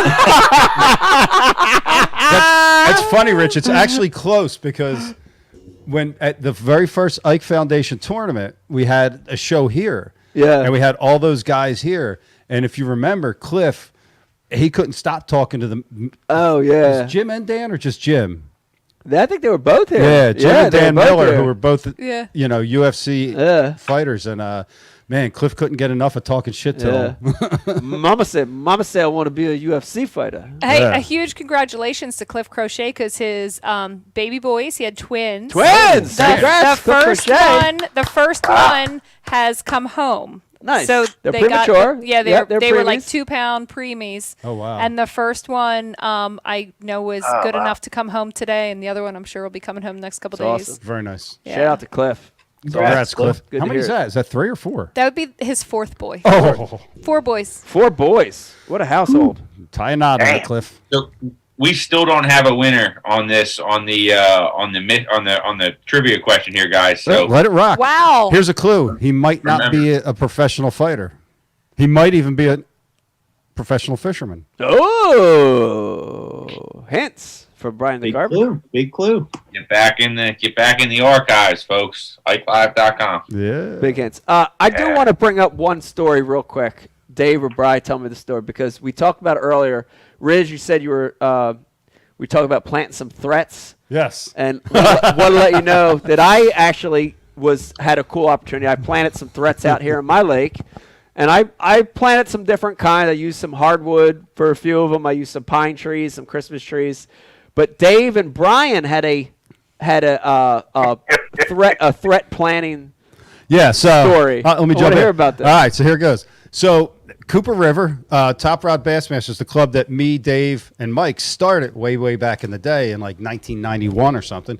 Well, they had this event on Cooper River, this big tournament, the biggest buddy tournament in our area, and you know it was a good sized purse. So the banks are barren at Cooper River, and if you can find some offshore stuff, off the bank stuff, it's super key. So me and Dave were like, hey, let's plant some stuff. You know, we'll get out there a week and a half, whatever, 2 weeks ahead of time. We'll plant some stuff. All right, cool. So I'm like, dude, I got the cinder block. I'll get the cinder block. We'll go there. We'll load the cinder block on the boat. Cinder block. Get some rope. Dave, you're in charge of rope. I got the block. I got the block off a job site, whatever. And we'll just go down the bank, grab some shit, pull it off the bank, tie it up, mark it, drop it. We go there to do it. Dave shows up with freaking twine. Now, you guys know what twine is. Twine's that shit that's real fuzzy. You know what I mean? That stuff. That stuff that doesn't really do anything. Like, you know, the only thing twine does is hold your Christmas tree down for like 5 miles until you get home, and then it's done. And that's what Dave showed up with twine. So, needless to say, I object. You know this is true. I'm preparing my defense. Go ahead. Trophies on the wall. So, needless to say, the event happens, and like a couple days before, there was big rain. There was a big weather event, and the place flooded. There was current, and all our shit was gone. Gone because of Dave's twine. All that work washed down the drain. Oh, there we go. Another trophy. You can't do rope right, Dave. There's a trophy from Riz. What do we got there? Cooper River? That's 2017 Bass Bowl, Union Lake, 1421. There you go. That's a sack. Wow. And who was the first person to name those tournaments Bass Bowl? I don't know. If I don't do anything right, Brian, for the rest of my life, I did something right over top of my left shoulder, right on the wall. You see it? I see that. I don't know what it is. Okay. Bass Bowl. There you go. Now, I don't remember the twine. I remember blaming it on a storm with heavy carry. I probably did. You did bring twine. I'm not going to call you a liar on this. No, it was twine. I may have. I will never forget. But we wasted an entire day. We destroyed my Ranger with cinder block and wood, and man, it was a mess, dude. And you had this like yellow handheld GPS device that we didn't know. You didn't know how to use, and we ended up just pointing to stuff on the bank and saying, "All right, probably there." Yeah, we looked on the bank and said, "All right, it's in front of that tree." Oh my God! Oh Lord! Yeah, dude, we were going to win that event. And then we got disqualified. We went to the place, and that's where Brian almost died. That's where Brian's ghost came from that day. Oh, we got thrown out. Remember, Bob? We got kicked out of the tournament. You're probably mixing days just to get a good story. Wawa Hoagie Lady says that the first fighter was Rocky Balboa on the Ike Live show. That's right. Wow. That's correct. That's correct. Nice. You don't win anything. Should we open the mystery tackle box so they know what they're winning? We could do that. You want to open up a mystery tackle box now? We could do that. Or do you want to do... As they all go scouting through the archives? Is this really that hard? It's pretty hard. This is a hard trivia question. I'd say it's hard. I'd say it's one of the harder ones. He might even fish FLW. Oh, another hint. Another hint to everybody watching. Yeah. But we also have a guest lined up for 8 o'clock. It's now 8:40. Oh, nice. That poor guy. Jeez. This is typical treatment for yeah, Mike we're on time as always. Yeah. Okay. So let's take a break. Let's take a break. All right, listen. Everybody watching, thank you for joining us. Hang in there because we've still got some prizes to give away. We're going to open up an MTB box. And, of course, the highlight of tonight, we've got FLW Pro Brad Knight joining us. Brad Knight. And we're going to be talking to Brad about what he's been up to during quarantine and what's going on with FLW. So hang in there. When we come back, more Ike Live. 4.5-inch drop shot worm, Bama bug. Finesse jig, PB&J, give me something hard. Hey, KVD here. I didn't always know this much about fishing. 4-aught EWG worm hook. In fact, there was a time when I couldn't tell the difference between a jerkbait and a stickbait. But then I signed up for Mystery Tackle Box, the original monthly tackle subscription. And now I know more about fishing than I do about calculus. And he knows a lot about calculus. Plus, I get amazing extras like free fishing magazines. October 2016. Featured article, 4 places to throw a frog. Exclusive decals. Zombie bass. And how-to videos for all the great baits I receive. How to tune a crankbait. Is that underwater footage I smell? I got goosebumps. So if you're looking to develop enhanced fishing abilities like me, or you just like getting new tackle every month, go to mysterytacklebox.com and get your box today.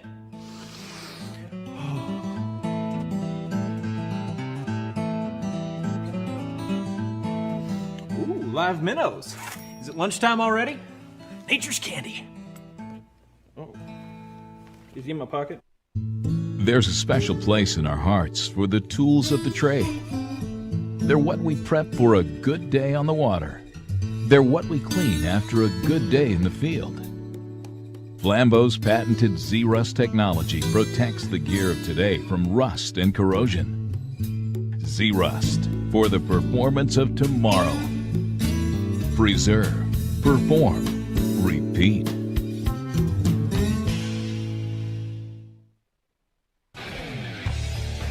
You work hard to catch your fish. TH Marine has 2 products to ensure your fish survive. The Oxygenator injects 100% pure oxygen into your live well. That increases fish survival by 35%. For the perfect combo, add G-Juice live well treatment. It calms fish, stops bleeding, removes ammonia, and replaces slime coat. Get an Oxygenator and G-Juice and keep your fish alive.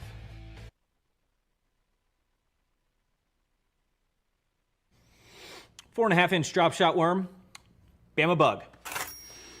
Finesse jig, PB&J, give me something hard. Hey, KVD here. Now, I didn't always know this much about fishing. 4-aught EWG worm hook. In fact, there was a time when I couldn't tell the difference between a jerkbait and a stickbait. But then I signed up for Mystery Tackle Box, the original monthly tackle subscription. And now I know more about fishing than I do about calculus.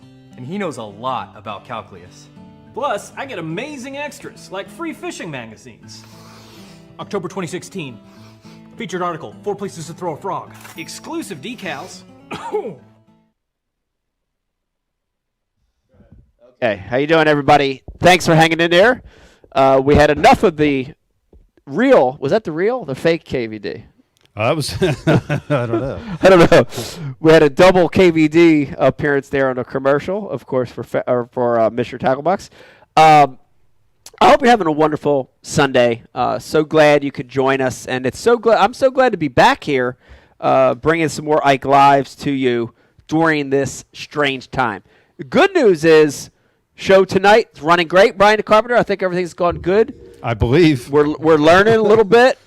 Zoom's a new thing. Again, shout out to Andy. Shout out to Andy. Mark Jeffries came in and helped out. Shout out to Mark Jeffries. In the off-season. Shout out to Mark Jeffries for helping a little bit. So I think we are on the road to have more regular Ike Live. So I appreciate you hanging in there with us for a few weeks until we got a little readjusted.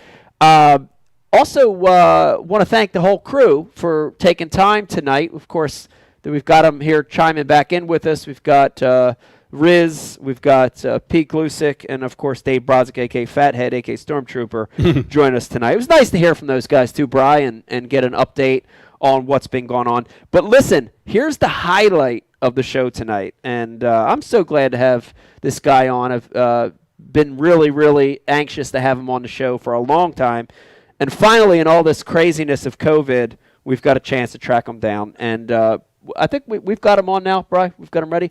Joining us now live, FLW Pro, of course, FLW championship champion, biggest event in the world, besides the Bassmaster Classic probably. Won that a few years back. The one and only Brad Knight joining us tonight on Ike Live. Brad, how you doing? I'm doing good. Thanks for having me on. Oh, Brad, thanks for coming on. First things first. We all talked for over an hour, on how weird and strange and awkward these last couple months have been how are you dealing with it? How are you and the family holding up during this time? What's going on at your household? Well, it's really been crazy for me because this has been the first spring that I've spent at my house in the last, 12 or 15 years. Like all the tour guys, I had to mow my yard in April this year. That's maybe the first time I've ever done that. So that was a little bit weird. Yeah. But it's really, we've been making the most of it. We'd obviously like to all be having a normal tour season, but, I've been fishing a lot around the house, spent a lot of time crappie fishing. And recently the water level is starting to come up here on the Tennessee River. So bass are getting really shallow. So I'm going to kind of start kicking things over into bass fishing gear a little bit. Yeah, I think that's one of the silver linings of all this. I mean, there's so many things that aren't great about what happened that are negative, bad repercussions of what's going on. But I think one of the silver linings, you hit it on the head, which is a lot more family time, a lot of time at home. That's a cool thing. That's special.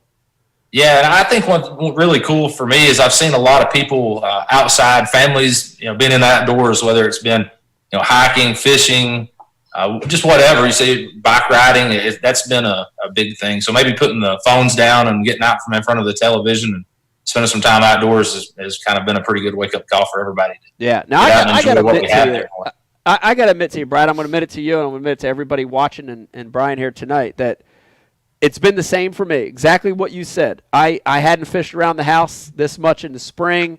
I've been sight fishing on my home lake, which I haven't done in years. Right. Family time's been great. I'm almost at the point where there's a part of me that really does miss tournament fishing. I'm a competitor, like all the pros. I want to compete. But there's a part of me that's like, man, this is nice. This is nice not getting in the truck, not going 30,000 miles a year, not worrying about points and pounds and all that. Do you have a little bit of that, or is that not even entered into your mind whatsoever? Oh, 100% I agree. This may be a dangerous thing for a lot of tour guys to kind of realize what we've been missing. And that's one thing I've talked to a couple of my friends about. It's almost like we live a more normal lifestyle. I mean, from January to August, everything for us is a blur.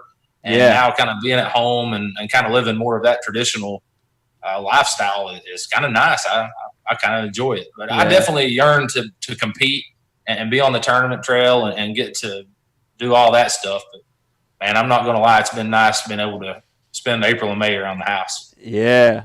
Yeah, super nice. Now, how I want to talk to you a little bit about the adjustments because, in the last, 4 to 6 weeks, without the tournament venues there for us, with that outlet gone, disappeared virtually. How have you been handling the business side of the sport? What's changed for you in your daily routine with sponsors and promotions and all that stuff? Really not a lot more. Probably should be more, but it's more social media stuff. But that's really all that we've been able to do. Relationship-wise, just make connections and help out where you can. But other than that, that's really been about it for me. Yeah, it's been interesting. We've talked to a bunch of pros, and it's that outlet to get exposure through tournaments is gone. So it's almost like you've had to find different venues, to keep getting that exposure for your sponsors. So, it's a changing world, and I guess we're all at this point keeping our fingers crossed to get back to reality as soon as possible. What have you heard from the FLW side? Have they given you a definitive date on when the next event is going to be? We were actually just finished up with a call a day or so ago, and I think our next event, everything's got rescheduled from our original schedule now. And June the 20th, I believe, I've got my date here. Yeah, June 20th on Lake Chickamauga is going to be our next FLW tour. That's over at least top for of the now, foundation. unless it changes. It's early. It's Can't have what is today? It's not even the weekend's not over, so it may be different come tomorrow. Who knows? Yeah, well, that's the thing. It's I think with all this that's happened, even if you look and predict and say, June 20th or July 5th or whatever date you give, it's good. There's going to be a transition there. Do you think, Brad, will things at FLW totally go back to normal with all this happening, right? Because FLW and BASS, unlike MLF, you've got a official with you, a marshal with you. You've got a lot of interaction with other guys through a bag line, through weigh-ins, through a stage. You've got fan interaction. You've got a lot of stuff tied to the tournament. That is, with what's going on right now, it's opposite of what they want us to do. Do you see FLW going back to the way it was, or do you think things will change?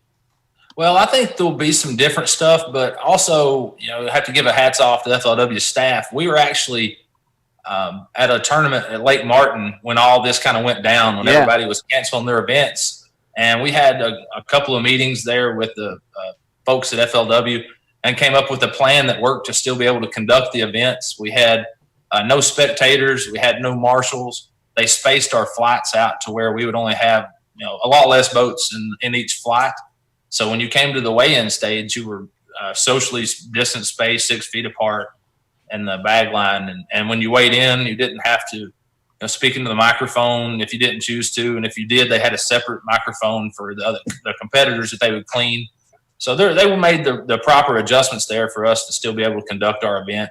And I see probably those similar guidelines being followed through, at least until all the politically correct stuff goes away anywhere, where they can afford to go back to our old normal if that ever happens again. Yeah, it's interesting because I think the strength of FLW and BASS, I think their strong points were events. Those circuits were really good at holding events and bringing people in, and co-anglers and marshals, and all this kind of sort of goes against the grain now on what's going to be the norm. Do you see a point at which FLW and Bass will go away from tournaments and having fans and crowds and hosting more MLF style events? I have a hard time seeing that happen. I think the fans and coming to weigh in is such a big part of that model, especially in the tournament scene. And I just have a hard time seeing fans not being welcome to weigh-ins. Right. I do think maybe having no marshals or some type of strict test on marshals, but out in open air, and you just don't know who's in your boat or where they've been. But maybe they don't do away with those like they did at Lake Martin. I could see that happening for sure. Yeah. Speaking of wins, I want to go back and I want to talk a little bit about your big win on Ouachita. It's such a giant victory, that level of a win, And, I won the Classic way back in the Stone Age, and I know how that changed my life. Talk a little bit about that win, because I know how big it is. And honestly, I came in second in an FLW championship in Pittsburgh. So I almost got there, and I was disappointed I didn't get a chance to win. But did that change your life? Talk about that, because that's a big win. It's monumental. Yeah, it was huge for me, not only just from having a championship title. I mean, that's a feather everybody wants in their cap. But maybe just the financial, just being able to take that next level financially. It's $500,000, and they just walk up and hand it to you in your hand right then. Yeah. And I always made the statement that winning a tournament is a career changer, but winning a championship event is a life changer. Yeah. And for me, it was definitely a life changing event. It's greatest moment of my career. And I was a little disappointed that we have a name change now. I think it's the FLW title championship or something. I'm kind of disappointed we weren't able to kind of keep the cup going, so there'd be a potential to have a 2-time winner. Right. But I'm also it's kind of neat that it's put to bed. That's kind of history, and it's a fresh chapter and competing for something completely different now. And it's not anything that hangs over your head or you have to answer who's going to be the first to win the number 2. And so it's I'm kind of 50-50 on that. I kind of wish it was still going on, but at the same time, it's kind of glad it's kind of put to bed and old news. Well, here's the good news, and I don't know if this is good news, but my wife and I were talking about this today, and we got our, we get all the magazines here at the house. So we get the FLW magazine, we get Bassmaster magazine, we get Bass Times, and the Bassmaster magazine, the Bass Times that came today, had it finally had Hank. It was the recap from Hank's win at the Bassmaster Classic, and we started talking that, you know, great win to Hank, and we love Hank. We're friend of us, friend of the show. But what, like, was that the worst time you could think of to win a national championship event, right? Like, and again, nothing against Hank, nothing against Bassmaster, nothing against any of that. But like, it's the first classic after the big disruption, right, in the rankings, and then on top of that, like the week after, this big COVID-19 thing happens, you know, and it was like, I'm looking at Becky and I'm saying, you know, it was almost like, thank God I won way back then. And, you know, you look at your win in 2015, all eyes were on you for 6, 8, 10 months after your win. And it's almost like, you know, everything, not just bass fishing, but the whole world, everything's taking a back seat to COVID-19 right now. So, you know, me and Becky, we're looking at each other like, man, I feel bad for Hank. You know, I feel bad in a way, you know. Do you agree with that, Brad, or what? How do you feel about that? Yeah, I definitely agree with that. I can see that point for sure, and that's you know, having the classic this part of the season. I think it's awesome to start the season out with the classic. You know, everybody's kind of been cabin fevered up, and that's the first big getaway. And having it in the spring, you're having awesome events, huge weights. But you know, you win the classic, and now it's just a couple of weeks to your next event, or a couple of weeks, and now we're in the COVID deal. It's like your window for capitalization goes down pretty quick, I think, with that setup. But you know, it's with all the overshadowing, I definitely think that Hank got kind of dealt a bad hand there with the COVID-19 stuff, just from appearance standpoint. I mean, you're not able to go to have an appearance at a Bass Pro Shop or wherever you want to go to, just from COVID-19. Nobody can gather. Yeah. Well, he is still the classic champion. Mike, can I weigh in here for a second?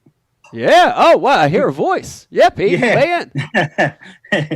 I just, with respect to Hank, you're right, and I see that, like, he can't do the appearances, and that does stink. And but man, you know what usually happens after a major win is they have another tournament, and then you have another winner. Yeah. There's no new winners. It's still Hank. You know, still Hank. Yeah. So.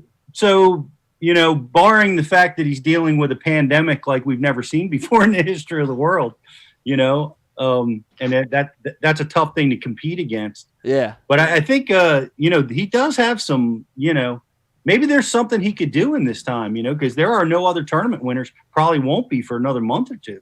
Right. You know? Right. Yeah, and a lot of it too, Pete, is what the champion wants to do, you know, and I'll throw it to Takahiro because I know this story because I was there. I witnessed this. You know, Takahiro won in 2004, and in the classic world, you know, the previous year's champion hands the trophy over, right? And I remember handing that trophy to Takahiro on stage. I give it to the next guy, you know, and you pass it on to the next champion.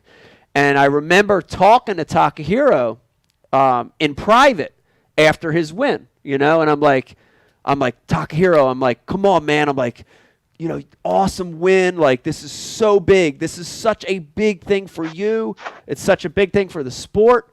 I said, you're the first international champion for a classic title, for a national championship event. You have the world at your feet. You need to run with this. You need to work. And I remember I'm giving him this big speech, and he stops me. And he's like, nah, Mike, I just want to fish. I don't, you know, he didn't want to do any of that other stuff, you know? And Takahiro's win, still people remember it, and people adore that win, but he didn't do anything with it. He didn't push it further, you know? He didn't want to.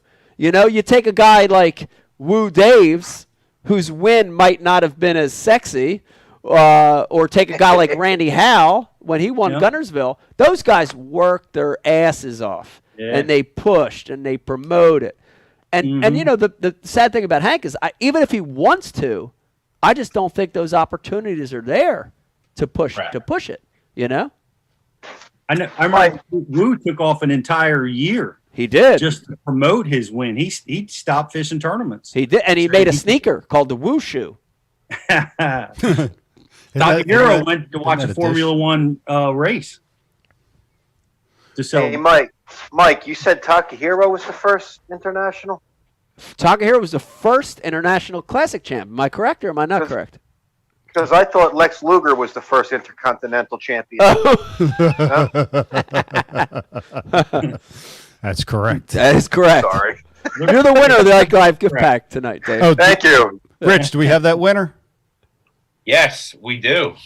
The winner of the trivia question was CJ Mancino. That came in at 844. I just now put it through because I was holding on to the answer, but CJ Mancino was the winner of the trivia question with Aaron Britt. Yeah, Aaron Britt. That's right. First, another FLW tour guy. Yes. MMA fighter on Ike Live, and also the only Ike Live guest to partake in a double knockout. Wow. That we're aware of. His one and only MMA fight. Wow. So CJ Mancino, you are the winner. Congratulations, you won a world-renowned Ike Live gift bag. There you go. And Dave Brodzik, little did you know, CJ Mancino is the guinea in the boat that tried running you over on the Delaware River. I thought so. I thought I heard someone calling Petey Papini, but maybe they were saying CJ Mancini. I really didn't know, dude. That's right. All right, Brad, I want to keep going. So talk to me a little bit about, give me an update on FLW. What's hot? What's changing? There's a lot of big changes going on in the sport. Obviously in Bass and MLF and of course over on FLW. What's hot in FLW? What are some of the changes guys can see here in the next couple months? Oh gosh, where do I begin? Let's see. So I'm going to call it phase 2. We've had our first of 3 events on Harris Chain, Sam Rayburn, and Lake Martin. And we were scheduled to have 4 more events. And we pretty much had to change the whole second half of our season just due to the fact of places not being able to have permits for tournaments or states not being opened up enough for us to go to. So they changed our schedule to going to Chickamauga, La Crosse, and Detroit River just later on in the year. It's all been pushed way back to the summer. And we will be having the addition of MLF anglers. Bass Pro Tour guys are going to be able to fish the event. So I view that as a good thing. MLF's going to kick in a bunch of money and for having these super tournaments. So that's going to be something new and exciting, I think, for the fishing world to get to watch the second part of the 2020. Wow. Very, very, very interesting. So the remainder of the season, which are four more events? We're going to have 3 events. Okay. Yeah, we were just a schedule crunch with the championship that we had to get it in. It was just not really possible to have 4 events for us. Gotcha. Okay, so 3 more events with the addition of Major League Fishing guys. Yeah. Wow. The first event's on Lake Chickamauga in June, so maybe Kevin will let you be part of the community this year. Wow. Maybe. You guys get that worked out maybe before blast off on day 1. Wow. That's interesting. Now, how will it work with, and I'm an MLF guy, and I don't know the specifics of any of this. How will it work with points? Will the MLF guys compete with points, or will it be just for monetary standings? Or it's just monetary. No points for any of the Bass Pro Tour guys. Just the FLW Tour guys will continue collecting points. And really, it should be business as usual, just the addition of the finance. So my entry fee goes down and my payout goes up. So that, to me, that's a win-win. Wow. Okay. Let me ask this question, Brad. Their points don't count, but do they get in the way of you acquiring points? In other words, if you finish 20th place, but you have all the MLF guys in front of you, do you get first place points? Yes. Yeah, you would get first place points. So they're being completely taken out of the points draw. Yeah, just strictly finances, and that's we're all dealt a pretty difficult card here. Everybody's changes. It's trying to make the best of both opportunities for Bass Pro Tour guys and FLW guys. Whereas we may have some drop off on the tour. Some people may not be able to fish the rest of the year from a job constriction or time or who knows what else. So if that presents itself, now our field will remain high enough with the addition of the Bass Pro Tour guys to still have a pretty decent payout, hopefully.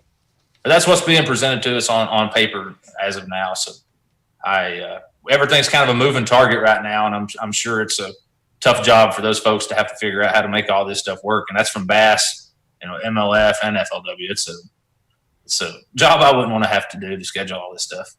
Yeah, it's got to be a nightmare. The sites, the locations, right, are probably very dependent upon people coming to watch. That funding that the cities put out there, right, are dependent upon that. So that may change how much they're able to contribute. Sure. Who knows how that's going to change things? Right, I know, and that's why it kind of is just a moving target, really, for predicting anything. I mean, our championship is going to be in August this year in New York. I mean, what's that looking like closer to time? We right now, thinking about going to New York to bass fish to me is here in May, thinking about it in August. Hopefully everything will be good. But what about if you want to go pre-fish sometime in June with all this time off that we've had? It'd be nice to be able to go to some places to pre-fish around, but you're really not able to because of restrictions. Hey guys, I got a question. I have a question. How come they didn't just move everything to Mexico? You know what I mean? Like they don't even get it down there. You don't even hear about Corona in Mexico. Because they're afraid everybody will have their heads cut off, Dave. Yeah, you're right. You don't hear about COVID-19, SARS-CoV-19 in Mexico. They're not catching it. No, as soon as someone has it, they cut their head off. Corona in Mexico. No, but I mean, move it to them big bodies of water down there, man. Yeah. All right, now I'd be more than happy to have everybody. How is the like Falcon for the championship? You heard it here. Where in New Yorkers are you going? The St. Lawrence River for the championship. Ooh, wow. Ooh, that's a good one. That'll be a great So place. MLFers wouldn't be a part of the championship. That's correct. Yeah, this is just an addition to gives the Bass Pro Tour guys some financial opportunities. Dining room light on. Are you hearing, Brad? Are you? I mean, I hear that your opinion on it. You like there's going to be more money for you to win. You don't care. They're not affecting your points. Are some of the other FLW guys like, hey man, that's not fair. We didn't sign up for having the MLF guys in our derby. Yeah. Well, I definitely, when it first was brought to our attention and just as an option for us to kick around to talk to our guys about, there was some concerns that were brought up and some questions, but overall, I wasn't dealt with any negatives really. I think everybody was pretty positive about it. For the most part, over the last couple of years on the FLW side, especially, everything's been in kind of some limbo or like a cloud over your head with the MLF's going to buy FLW. We all know the rumors. And I think at this point in time, there's just been so much drama in bass fishing. Everybody's just over it and just ready to go fishing, man. Just give us a date. Tell us what we owe. Where's it going to be at? And we'll show up and fish, man. I'm just tired of all the drama and all that stuff. Just let's roll. Yeah, I can tell you this though, and again, I'm not an FLW tour guy, and I can't speak for him, but this year when they announced that Dudley and Thrift were coming over, I was like, "Fuck that! We don't want them guys over here," and that's two guys. So I can't imagine, 20, 30, 40, 50 MLF guys coming over. I don't know.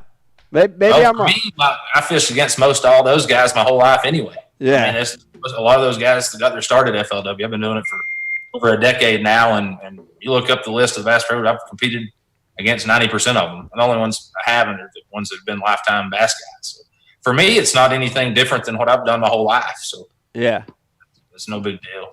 I think most everybody else kind of feels the same way. Is it true that that I've heard this rumor that the Ike Live staff is going to get invites to the remaining FLW tournament? Hey, it's Sunday afternoon. No telling what might happen by Monday. No telling. It's a long time till June. If they all put up the $5,000, I'm sure they would take it. I know you're ready, Riz. Get that money. Just put 5,000 up. Well, you can get right on in there. Little old $5,000.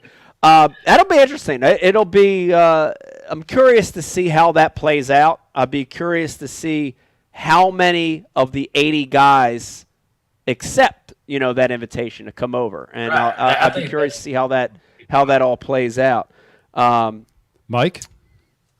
I'm curious to see what you would think. I I can tell you right now, and this is Ike Live, and you know the rule of Ike Live is that you got to be honest, on this show. On this shit. I will not be fishing those events.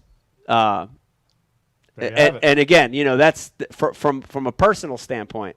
I won't be fishing the FLW events, but I can see where guys from MLF, need to fish and want to fish, and will take that opportunity. But I won't be one of those guys. So it'll be interesting to see how it all shakes out. I'd be curious at the number. I'd be curious when they announce how many guys come over and all that. It'll be interesting to see that. But Mike, I'm going to put you on the spot a little bit more. Why aren't you going to be fishing? Is it because of the travel? Is it because of the payouts or complications? Or can you expand on it for us? Yeah, I mean, there's a lot of there's not one reason. There's a lot of reasons. I would say one of the reasons is one of the reasons I'm fishing MLF is we had the ability to have a voice and a say, and one of the things we decided in our circuit was to fish events with no entry fees. And I'm done paying entry fees. So, to now halfway through the season to ask me for $15,000 to pay entry fees, I don't think that's correct. It's not the model that I want to go down. The second part of that would be my sponsor obligations.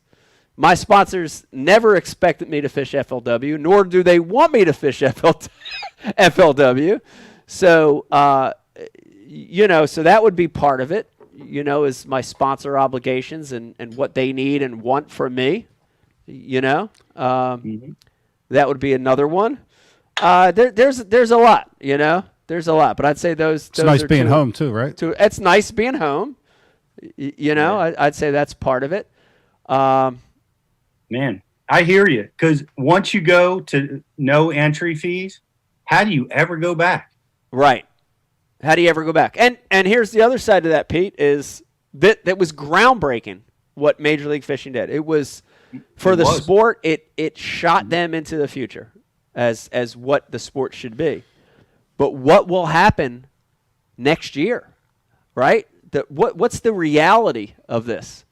And I can't speak for MLF. I can't speak for FLW or Bass, but I'm assuming things are going to get a lot tougher. Right, in 2021. Will there be no entry fees in 2021? And if there are entry fees in 2021, how does that affect the contract that all 80 guys signed with Major League Fishing, right? They're under contract to fish for 3 years, but if things are changing like this, how does that affect that contract? I don't know. There are a lot of great questions, and I don't know that we know all the answers right now, But I'd be really disappointed and sad if we go back to entry fees in Major League Fishing, because I think that was a huge advancement in the sport, Huge advancement. Yeah, I think we don't know what's going to happen, but we do see a lot of companies that are completely, they're killing their marketing budgets, which is their sponsorships of major tournament trails, advertising TV shows and all that stuff. They're turning that funnel off. How long is that going to last? Is that going to go through 2021? Other companies, they're actually killing it during this period. And, will they be able to step up and make up the difference? A lot of unknowns for sure. Yeah. Going forward there. But we do all love to fish, man. The interesting thing is, I think, and I've said this before on the show, but Ray Scott said it. He said when the economy goes down, more fishing licenses are sold. Yep. And that's the bottom line. That's the beginning, the building blocks of our entire sport. Right. So I see people all the time getting out there and fishing and coming back to fishing during this time. And that fills me with some optimism that things could be not quite as bad as we think they might be next year. I'd agree. Let me remind everybody watching and listening right now, if you've got a question about anything you're hearing, if you have a comment, please hit us up on the IM. Riz will get it through. If you've got a question for Brad, please hit us up. And if you've got a question about all this FLW, MLF stuff that's happening, hit us up as well. While we're talking about truth, and I said, you you heard me say that you're on Ike Live, you got to tell the truth. Brad, we got a couple. Brian the Carpenter's really good at digging up stuff. On people, and we have a couple things that we have to ask you, and we do need the absolute truth from you. Okay. And the one note that I'm seeing here, and I've got like 100 pages of notes here. The one note that I'm seeing is that, Brad, you have some kind of special, unique, personal relationship with Wesley Strader's horse. Do you want to talk about that?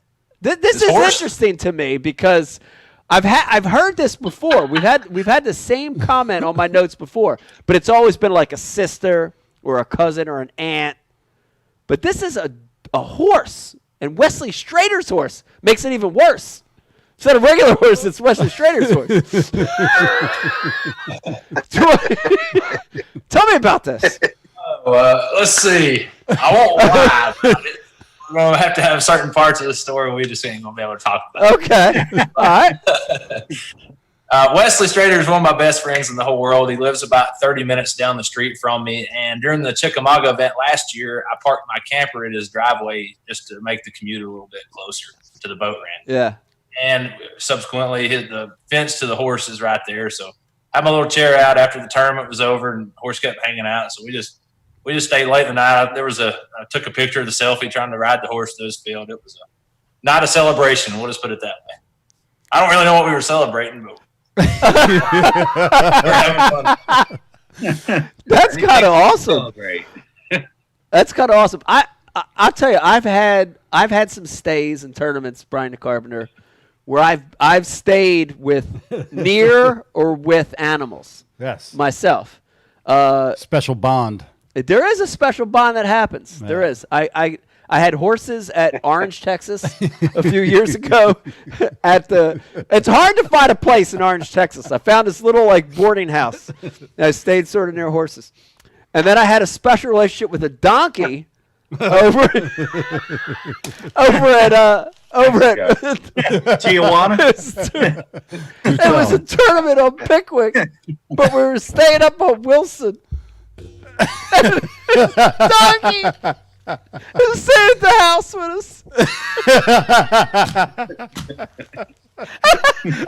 What was the nature of this relationship? I don't know, motherfucker. Oh, he made some weird noises.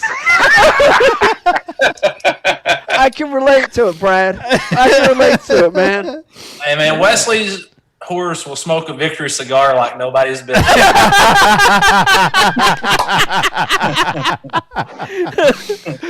Now, see, this is bringing That's a good horse. No, this is a good horse. This is bringing up the part of the tournament scene that I'll miss. Honestly, yeah. the competition and the trophies and all that. It's cool, man. I want to win, and I like all that. But the travel, dude, the stuff. Brad, you gotta admit, you travel a lot with a camper as well. You've been doing it since you've been in it 12 years or longer. Even on the front side of that qualifying. I mean, you see some crazy stuff. Isn't that a cool part of the sport? Oh, it's the best time, and that's the cool thing about bass fishing. Aside from the tournament trail, it's like a brotherhood, and we've all got the cliques that we like to hang out with and run around. But you're really almost a family out there, and you're on the road so much. You see each other, and you do things off the water together. Some of my best friends in the whole world I've met, bass fishing like that. So it's the stories you can tell and get together about. It's amazing. So that's one of my favorite parts about it. Yeah, just the relationships I've made and made some of my best friends that way. Yeah, that will honestly, when I'm done with the competitive side of it, that will be the part that I miss the most. Will be the traveling and hanging out with guys. And horses. And donkeys. That's not Wesley's horse. That's Wesley's wife's horse. So maybe nobody tell her about any of that stuff. Okay. I need to get Red fired up. Oh, man. But now, hey, Brad, it's Dave. I got a question for you. So, you had a similar night like you did with the horse with a reporter, and you were talking about secret underwater portals that the bass hide in. Oh, some lake. I don't know anything. What were you talking? Like they were hiding underneath the spring holes or something like that. Oh, Dave! So Dave's like a reporter over here. I think that and this is conversations that I've had with some of my buddies. We have like springs are notorious on the Tennessee River. Right? We all fish them on some of the bars and back channel places. But there's a place close to my house called the Lost Sea. And basically it's just a big underwater cave. It's got a lot of trout in it and stuff. And I just have these visions of these springs leading to these huge underwater bass caves that has giant bass swimming around in them waiting to be discovered. Or you may not even be able to access them. I don't have any idea. Now, did you and Wesley's wife Horse come to that conclusion, or how that all happened?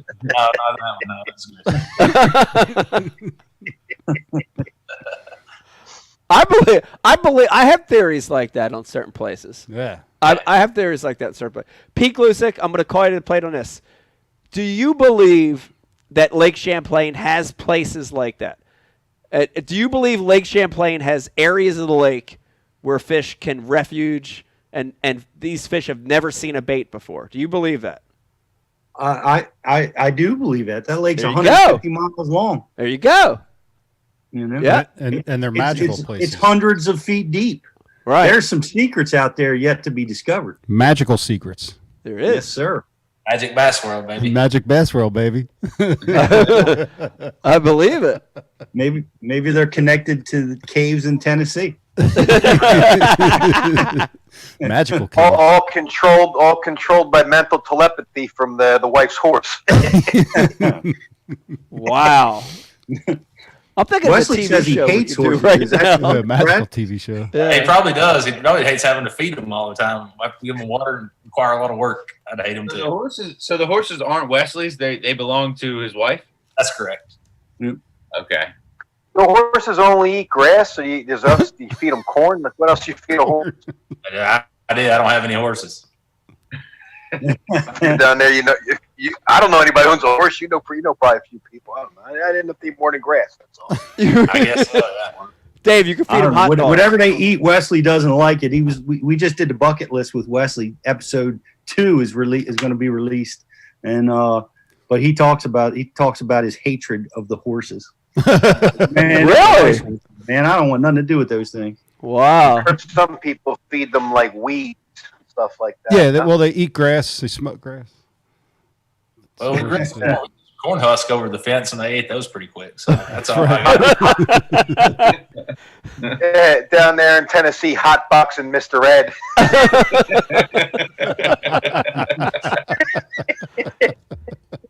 Oh man. Riz, what do we got coming through the IM? We have anything good? We have any questions coming through for Brad? Do we have anything about FLW, MLF, Bass? What do we got coming through? Yeah, the message board in general, the consensus is that they're on the same page as you, Mike. Honestly, that if MLF said that there was going to be no entry fees, that there shouldn't be entry fees. And Arizona Justin specifically wants to know if they're going to go back on that. Are they breaking any kind of contracts with the entry fees? Well, this year the FLW events, super tournaments, I think they're called, it's optional, right? So you don't have to fish them, right? So I'm making the decision not to.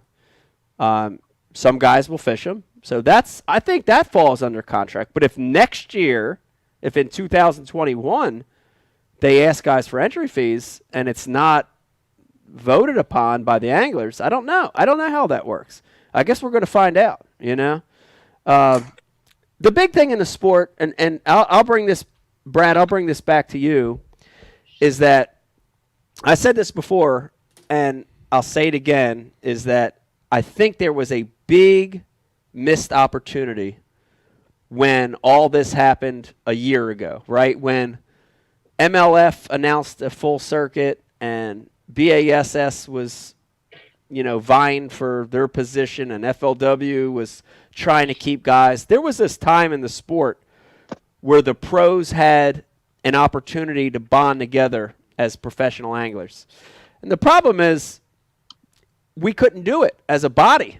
Right? There are three. If you say the number's 300 professional anglers, you couldn't get more than 50 guys to agree on one thing, and it was a missed opportunity in the sport. And so MLF guys went their way, FLW guys went their way, and bass guys went their way. And you just sort of fragmented the body of anglers. I look back on that time, and I wish we would have been able to get together as an organization. And Brad, I know we were privy to a few emails that went around where guys were trying to organize and as a group of anglers, and it just never happened. Do you have any regret about that not happening back then? Well, I definitely agree with everything you said, and it was 100% the time to have it happen. And it was a little bit disappointing not to see kind of everybody band together. And I don't know what the exact term to be looking for. Almost like some type of board that you could go to that would represent all the professional anglers, right? Like, yeah, I think it's a joke that we don't have health insurance that we can go to as professional anglers, or any kind of retirement fund. That's if we're truly professionals, right? I mean, aside from all the entry fee and rules and regulation, I mean, just there's not some type of sanctioned, organized deal for the anglers to be a part of. Yeah, I think is and I'm amazed it's taken this long to even get close enough to make it try to happen. Yeah. Yeah, I think MLF is making some steps in the right direction with that stuff, but again, it's for MLF anglers.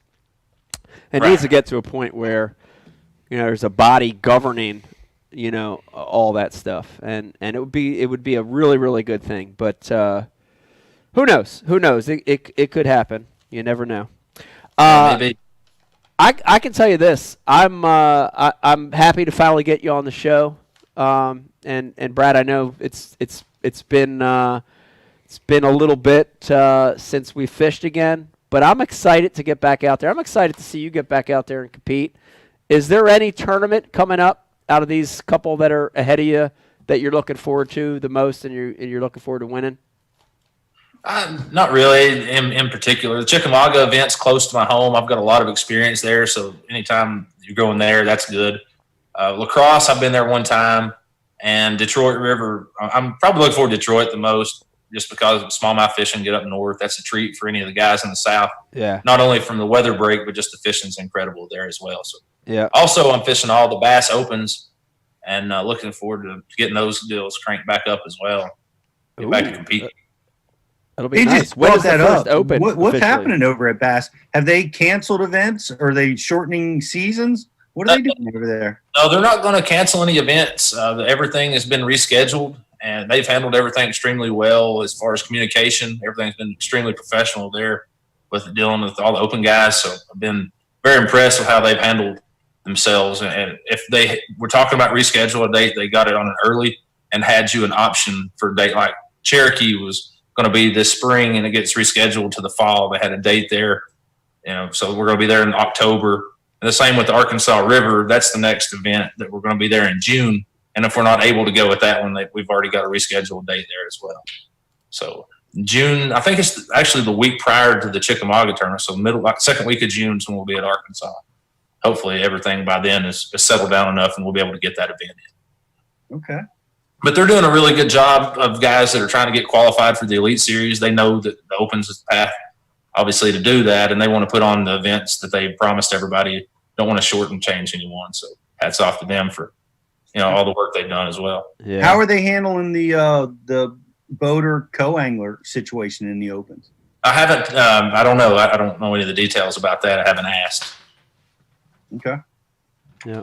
Well, it's a tough time. It's tough to try to reschedule and juggle all this stuff. And I think, we talked a lot about MLF, FLW, Bass tonight, and I think the bottom line is they're all trying to do their best, Sure. to deal with what's going on and reschedule. So it's a job that I wouldn't want to have, so I think they're doing the best they can, and that's all you can say about it. So, Brad, I can't thank you enough for joining us tonight. I wish you safety, during this time. I hope you and the family stay safe, and excited to see you back out there competing, hopefully in a month or so.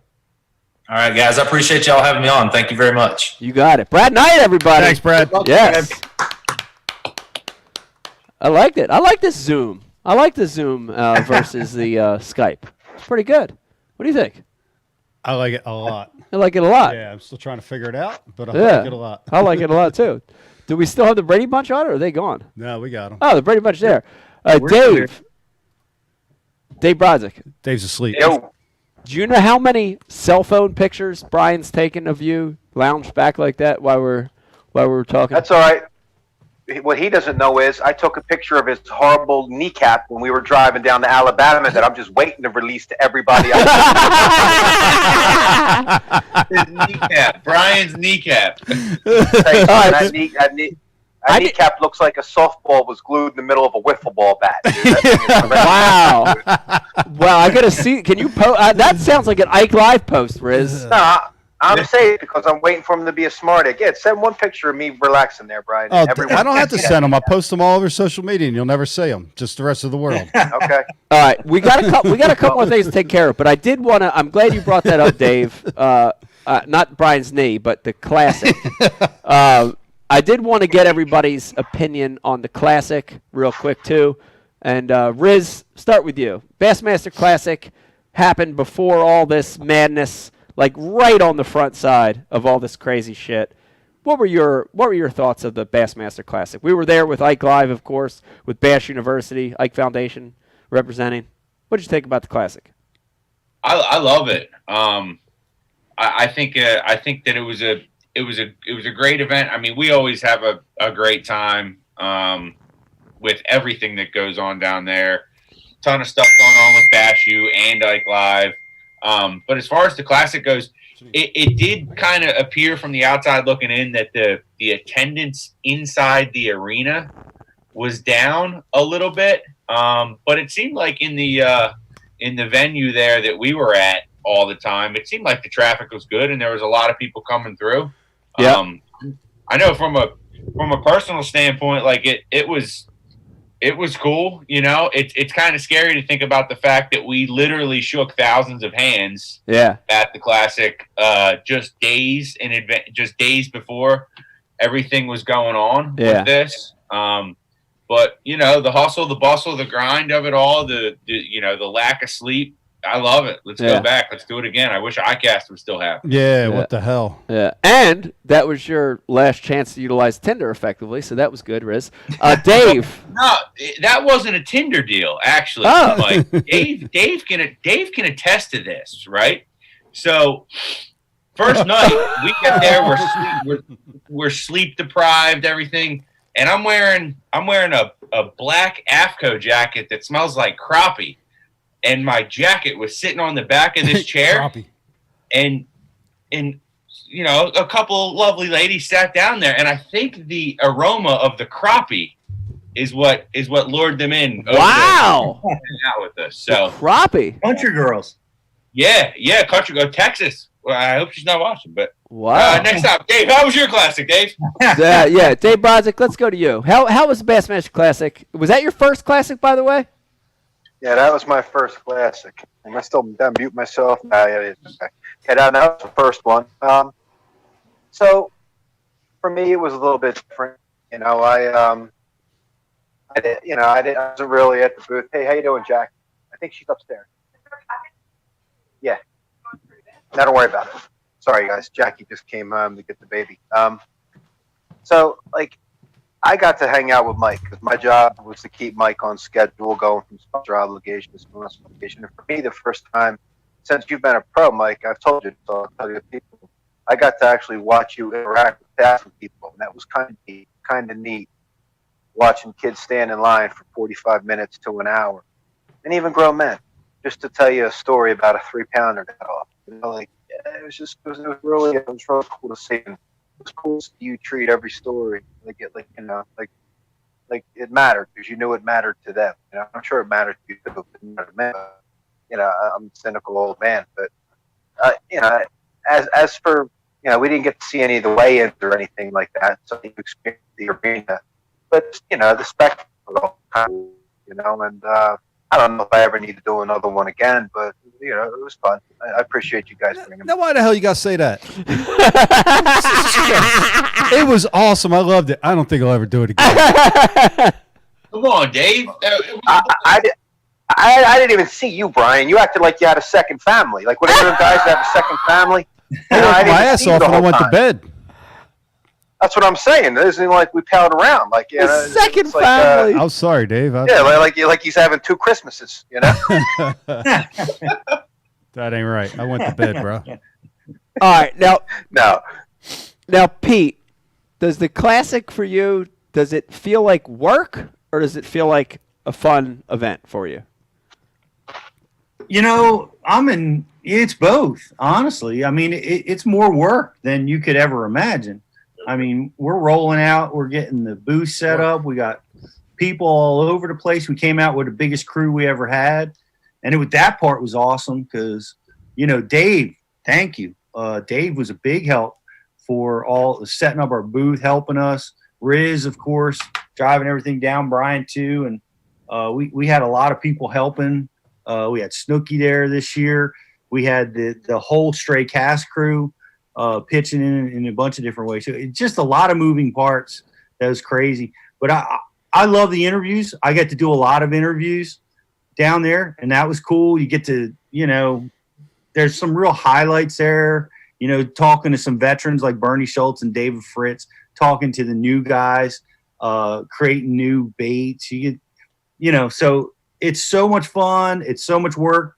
You get to see people, like Dave said, you know, people coming up, hey, thanking us about Ike Live. They love the show, thanking us about Bass University and what we're doing. And I mean, I had one father come up to me, and this was, I think this was the highlight of my classic interaction down there. Was he came up and you could tell he was emotional right from the start, and he said his son you know, got injured and couldn't play baseball or something, you know, to that effect, and he discovered fishing on the internet and you know, had no idea, you know, he was coming to his dad trying to figure out how to bass fish.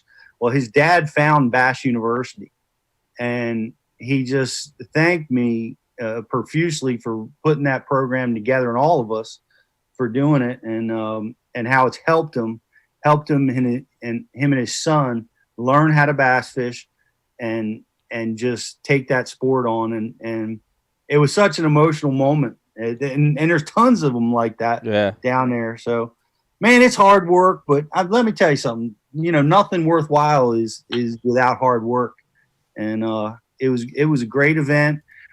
You know, generally speaking, the crowd was, I think, a little down, you know, because of what was going on. It's funny how we were all elbow bumping and fist bumping, trying to, you know, using that hand sanitizer like crazy. But you see somebody you haven't seen in years, and just these spontaneous hugs. Oh yeah, just couldn't stop it. You know, and you didn't want to, you know, and you know, so I don't know. It was a classic. It was pretty awesome. Yeah, Birmingham's a hell of a city. Birmingham's a good city. I thought it was a good tournament. Yeah, compared to what? Beirut compared to Beirut, I would say it's a good tournament. Jeez. No, but it's funny because in the airport, we're in the Philly airport. We're all heading down to go down, Pete, and I remember we're all talking and we're like, you know, strategizing how we're going to deal with this, because COVID was in the air, but it wasn't to the severity it was now, right? That's right. And, you know, we're all sitting down. We're like, all right, a lot of hand sanitizer. Wash your hands constantly. We're not going to shake hands with anybody. Do fist bumps. Do elbows. This and that. And like within the first 10 minutes of the show, that was all out the window. You know what I mean? Because when you see somebody, you know, and you know, and it's just you can't stop it. You know what I mean? It was like, I think if the situation was now, it would have been different. But it all went out the window. You know, so yeah. But here's the other thing. We were positioned. Our booth was a great booth spot, by the way. I don't know who was responsible for that, but it was a great position in the show. We had BU, Ike Live, Ike Foundation, right in the middle of what I consider the highway of the whole show. But we were positioned near one of our sponsors, Brian Carpenter, which I thought was really cool. We were positioned near TH Marine. They had a great display there. Right next door? Yes, and this is one of the products they had there. And I want to call you guys to the plate on this, especially Riz and Brian the Carpenter. I want to talk to you guys about this, and me. Because in quarantine, for me, this has become invaluable, right? With no tournaments now, and basically all I'm doing now is filming content. And when I'm in my John boat or I'm in my bass boat, the YOLOtech filming device has been invaluable. So important to me. Riz, you want to jump in, and then Brian Carpenter jump in and talk about this thing? YOLOtech. Heck yeah. I'm going to go ahead and say it right now. If you are a bass fisherman or any fisherman, if you have any kind of power port on your boat, you got to get one. I mean, it's this most simple product out there that can literally enable you to capture every single moment when you're out on the water. You get yourself a big SD card. I have a 400 that I put in. It's a 400. It's one button on, one button off. Set it and forget it. I set it before I even leave the house. Like I set it in the driveway, and it films me going down and all that. Records all day long, and I got all that footage, all those moments, all those things that you look back on, that silly stuff that you'll never be able to replace that moment except for capturing it on film. Yeah. And these YOLOtechs, man, they're 100% the deal. They're durable. They're sturdy. You can put it in your light socket mount. It's not going to bounce out. None of that's going to happen. I mean, I love it. And like in this position, like, sure, I fish a lot, but getting content and getting stuff for Ike Live and Bass University, that's valuable. And this thing right here, this YOLOtech, TH Marine YOLOtech, without it, I wouldn't be able to do any of that. Ain't no worrying about the batteries dying. Keeps it running. No worrying about the batteries dying. This thing keeps it charged. It's got different devices on the same cord. I can charge an iPhone. I can charge a Droid. I can charge a USB port. Yeah. I can do all of that off of this one device. It's the bomb. So it's the deal. You got to get it. Mic drop. And you can capture your cell phone going into the Chesapeake Bay. Yeah, that happened last year. Dropped the phone in the bay. I mean, the moments that I've gotten on this thing, it's awesome. It's just it's unbelievable. Like, I was fishing with a buddy not too long ago, and he caught the biggest fish he's ever caught in his life. And just being able to capture that moment and get that video to him, it's like it's the best. That's cool. Well, I have one now. And I'm so excited because all I need now is a power port that's attached to a boat so that I can use it. That's next. Yeah, so like you see here, Rich has his camera hooked up to it. They have attachments where you can they have this Wicket LED light. You can have your camera and your light both run at the same time. There's a little attachment like this here where you can put your phone on there and then plug your phone in, keep your phone charging, keep your phone running. Good stuff, man. It's good stuff. Yep. Yeah, it's good stuff. Check it out at TH Marine. It's been awesome. It's been awesome for me. Like Riz hit it on the head.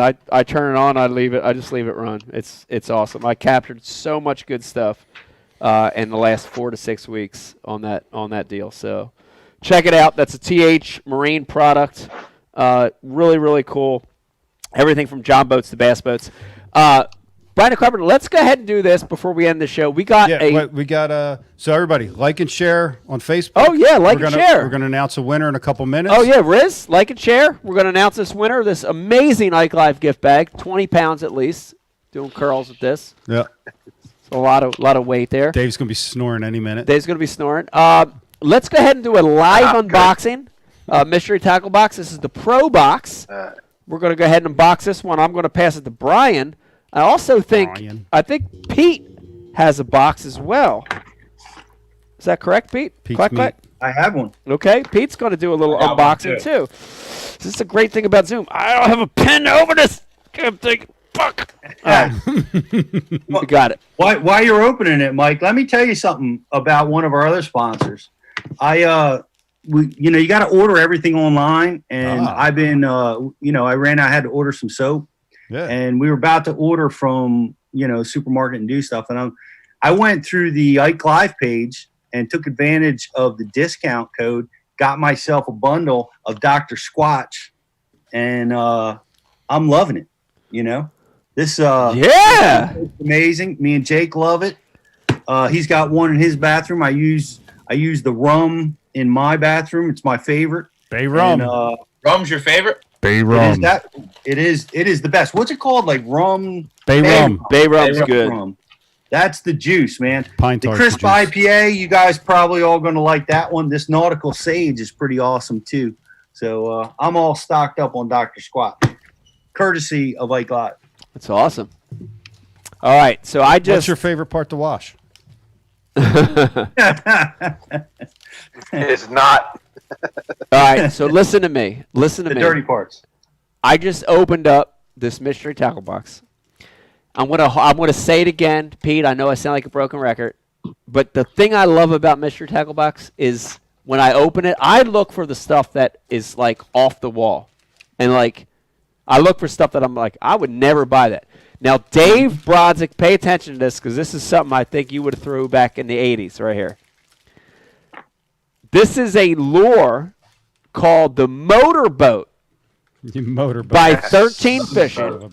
Okay, now listen, 13 Fishing made rods and reels, and now they're making baits, which I can't even believe. But listen, this is a fluke-style body. All right, Dave, try to pay attention to this, Brodzik. It's a fluke-style body. It's already got the hook in it. It's got like a 4/0 extra wide gap hook. And where the fluke tail would be, there's a screw-in buzz bait buzzer. Just the blade to a buzz bait. So, like a normal buzz bait, the blade's in the front. But this one, the Motorboat, it's a fluke with the buzz bait on the tail. Look at that. Dude, that's kind of weird. That's kind of wild. Got to throw it, man. Seriously, right? Got to throw that. Have you thrown it? Not yet, but I got one. It's crazy looking. I'm excited to throw that. All I just right. want to see what it'll do. All right. So again, a testament to Mr. Tacklebox putting stuff in your hands that you normally wouldn't even think of. And I like this thing. I like it. It's such a subtle little thing. Subtle top water. Yeah. Dude, by the way, real quick, to depart from that, I had striper busting all around the boat last night, breaking the surface, and I could see what they were popping on, like 1-2 inch little, maybe 3-inch little glass minnows of some sort. I put on a popper because they're busting the surface. They would not touch it. Poppers right there. What is that? Match the hatch, baby. They just got locked on a certain something for like 20 minutes or so, and they wouldn't touch anything else. Once that settled down, then I could start getting bites, but God, frustrating. Hey, Brian, how big are those stripers? Are they little bank runners, or are they bigger than Everywhere from 9 to about 22 inches, 24 inches. Okay. There was a pocket of them that were that 24, and I think there were some upwards of 20, 28, 30 that were busting early on, and I got one of them, and then there was certain schools of them that were like you could tell they were just little 12, 14 inches. Nice, but it's still fun, man. I'm just Heck yeah. something new I to go learn. down- Something new to learn. Kind of getting bored of bass fishing. I was like, let me skip a 2-pounder across the surface. All right, he's in. All right, Brian Carpenter, what do you got in your box over here? I opened up this here Lunker Hunt's Core Strength. Ooh, right there. Looks like a Nico rig worm to me. Yeah. So, I opened it up and I had to smell it, dude. Dude, tell me this doesn't smell like the original power bait. The original power bait, the one that was actually really, really good. It does. It smells like the original power bait. Wow. Yeah. Ooh, Yeah, that's the such a first soothing one, smell. That was the one that they had in their gullet every time. Yeah. So it's a little Interesting. kind of like a hand pour. I wonder if they got a black char tail, Dave. Yeah, that's what I'm talking about. All right, Pete Glusick, what do you got in your box? That looks like a dog. I got Juju with me. New for Mystery Tackle Box, dog. Doo-doo Brown. I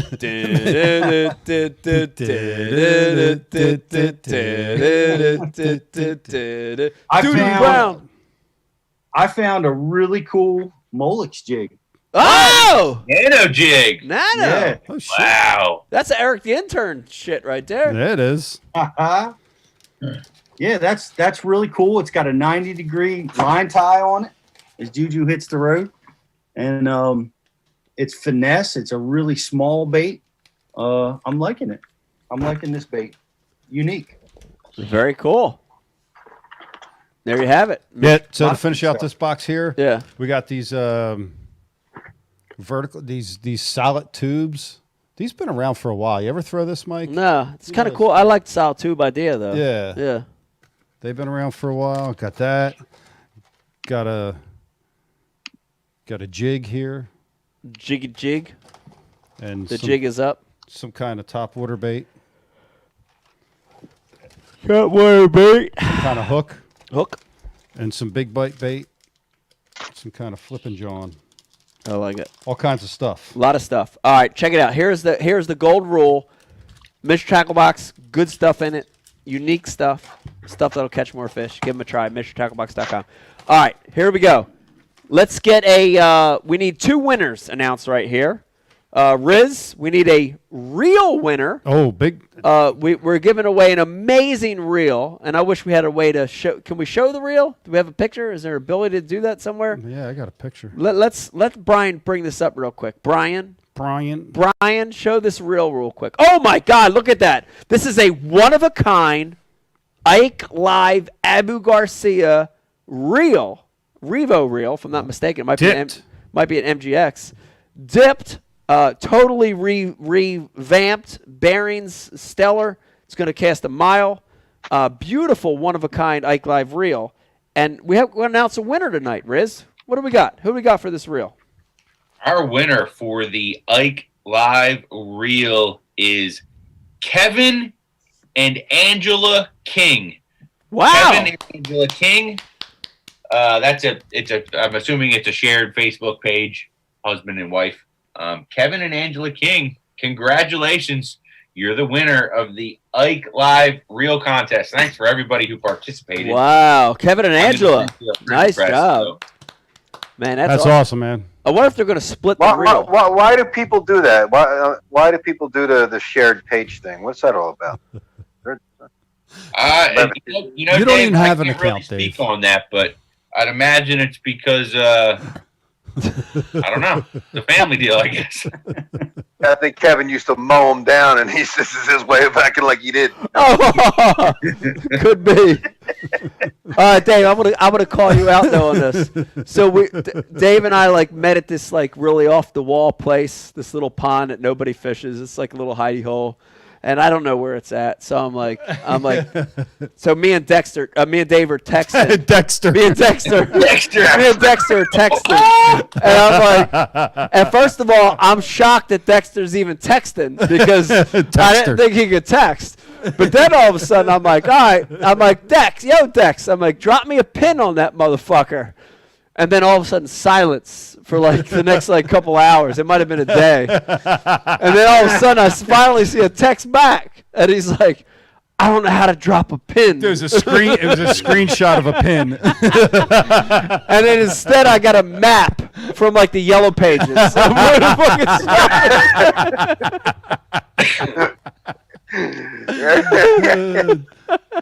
fuck That's my man Dexter. Let me tell you guys that. I'm tired of this. If I tell you the name of the place, the name of the street, why do I gotta send you a pin? Why don't you just get on your Google machine and say it?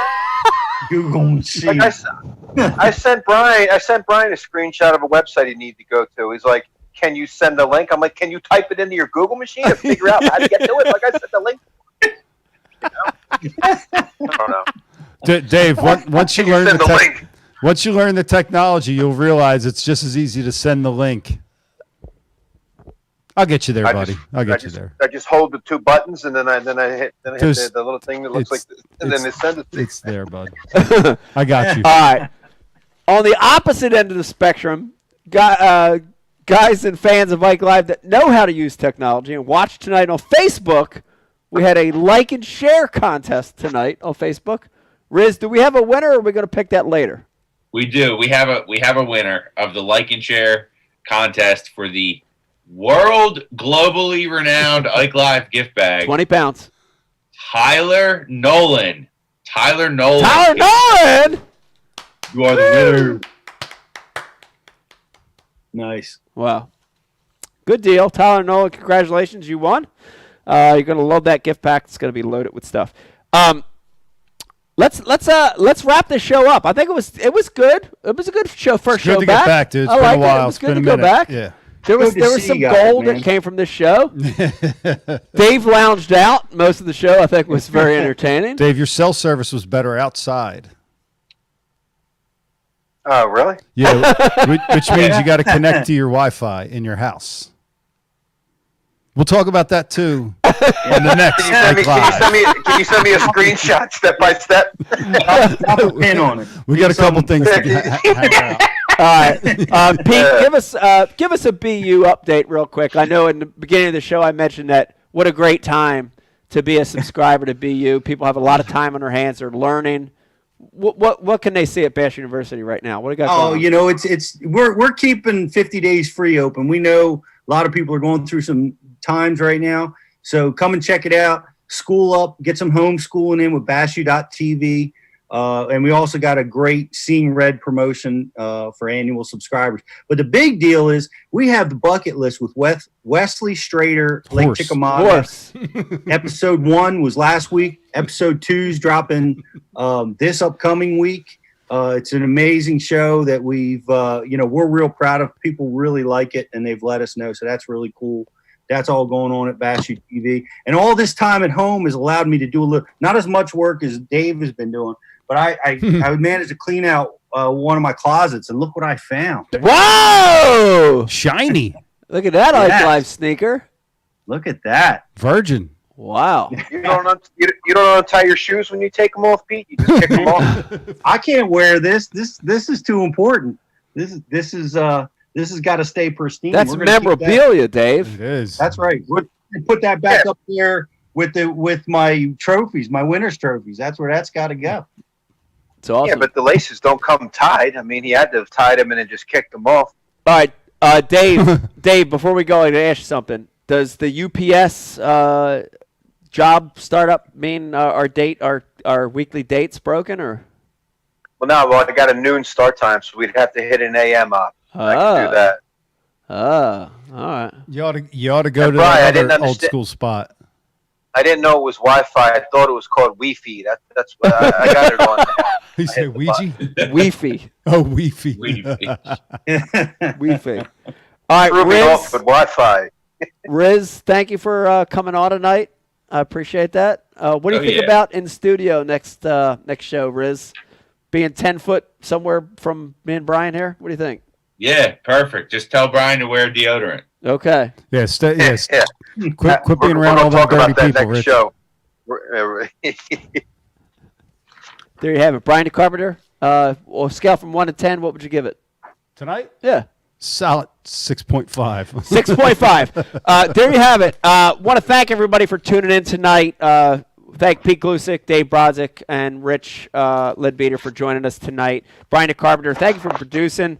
First show back. I'm excited. I think a lot of good stuff coming up. Listen, hang in there with us. Let me remind you also, a lot of old shows. If you're home, you're bored, you can catch up on old shows right now. Go to IkeLive.com. Go to iTunes. What's the new one we just announced, Brian?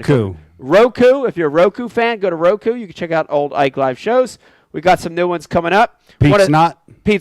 Want to thank Brad McKnight, a.k.a. Brad Knight, for joining us. Brad's an awesome dude. Brad's a good guy.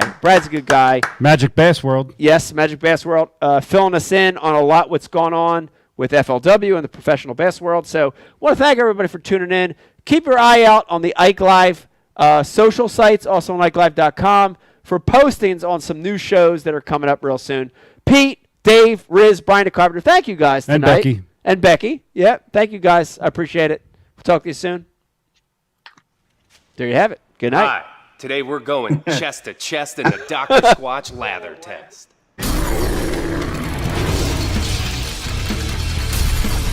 On that half of Mike's impressive chest, we're rubbing him down with 3 name brand bars. The result? A sad, milky film of disappointment. How's that feel, Mike? You see, Big Soap cuts corners and strips out all the sudsy goodness in order to make production cheaper. But not Dr. Squatch. Don't worry, Mike. Dr. Squatch soap retains all the natural ingredients, which creates a rich, foamy lather, leaving your skin healthy, soft, and clean. Ooh, looks like Squatch is taking over this peck party. How do you feel now, Mike? Dr. Squatch Natural Soap. When we say it lathers, it f***ing lathers. You deserve glorious lather. Take the lather challenge for yourself today. 4.5-inch drop shot worm, Bama bug. Finesse jig, PB&J, give me something hard. Hey, KVD here. Now, I didn't always know this much about fishing. 4-aught EWG worm hook. In fact, there was a time when I couldn't tell the difference between a jerkbait and a stickbait. But then I signed up for Mystery Tackle Box, the original monthly tackle subscription. And now I know more about fishing than I do about calculus. And he knows a lot about calculus. Plus, I get amazing extras like free fishing magazines. October 2016. Featured article, 4 places to throw a frog. Exclusive decals. Zombie bass. And how-to videos for all the great baits I receive. How to tune a crankbait. Is that underwater footage I smell? I got goosebumps. So if you're looking to develop enhanced fishing abilities like me, or you just like getting new tackle every month, go to mysterytacklebox.com and get your box today.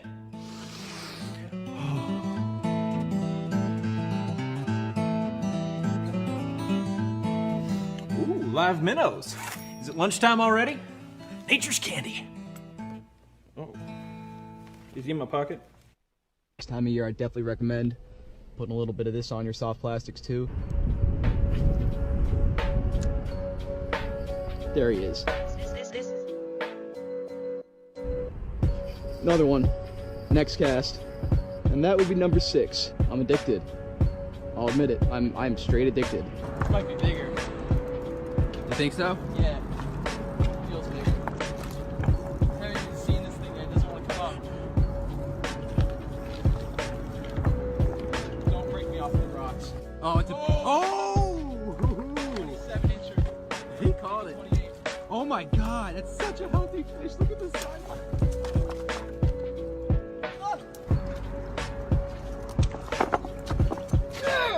Put a little liquid mayhem on your crappie jig, and look where the stripers get it.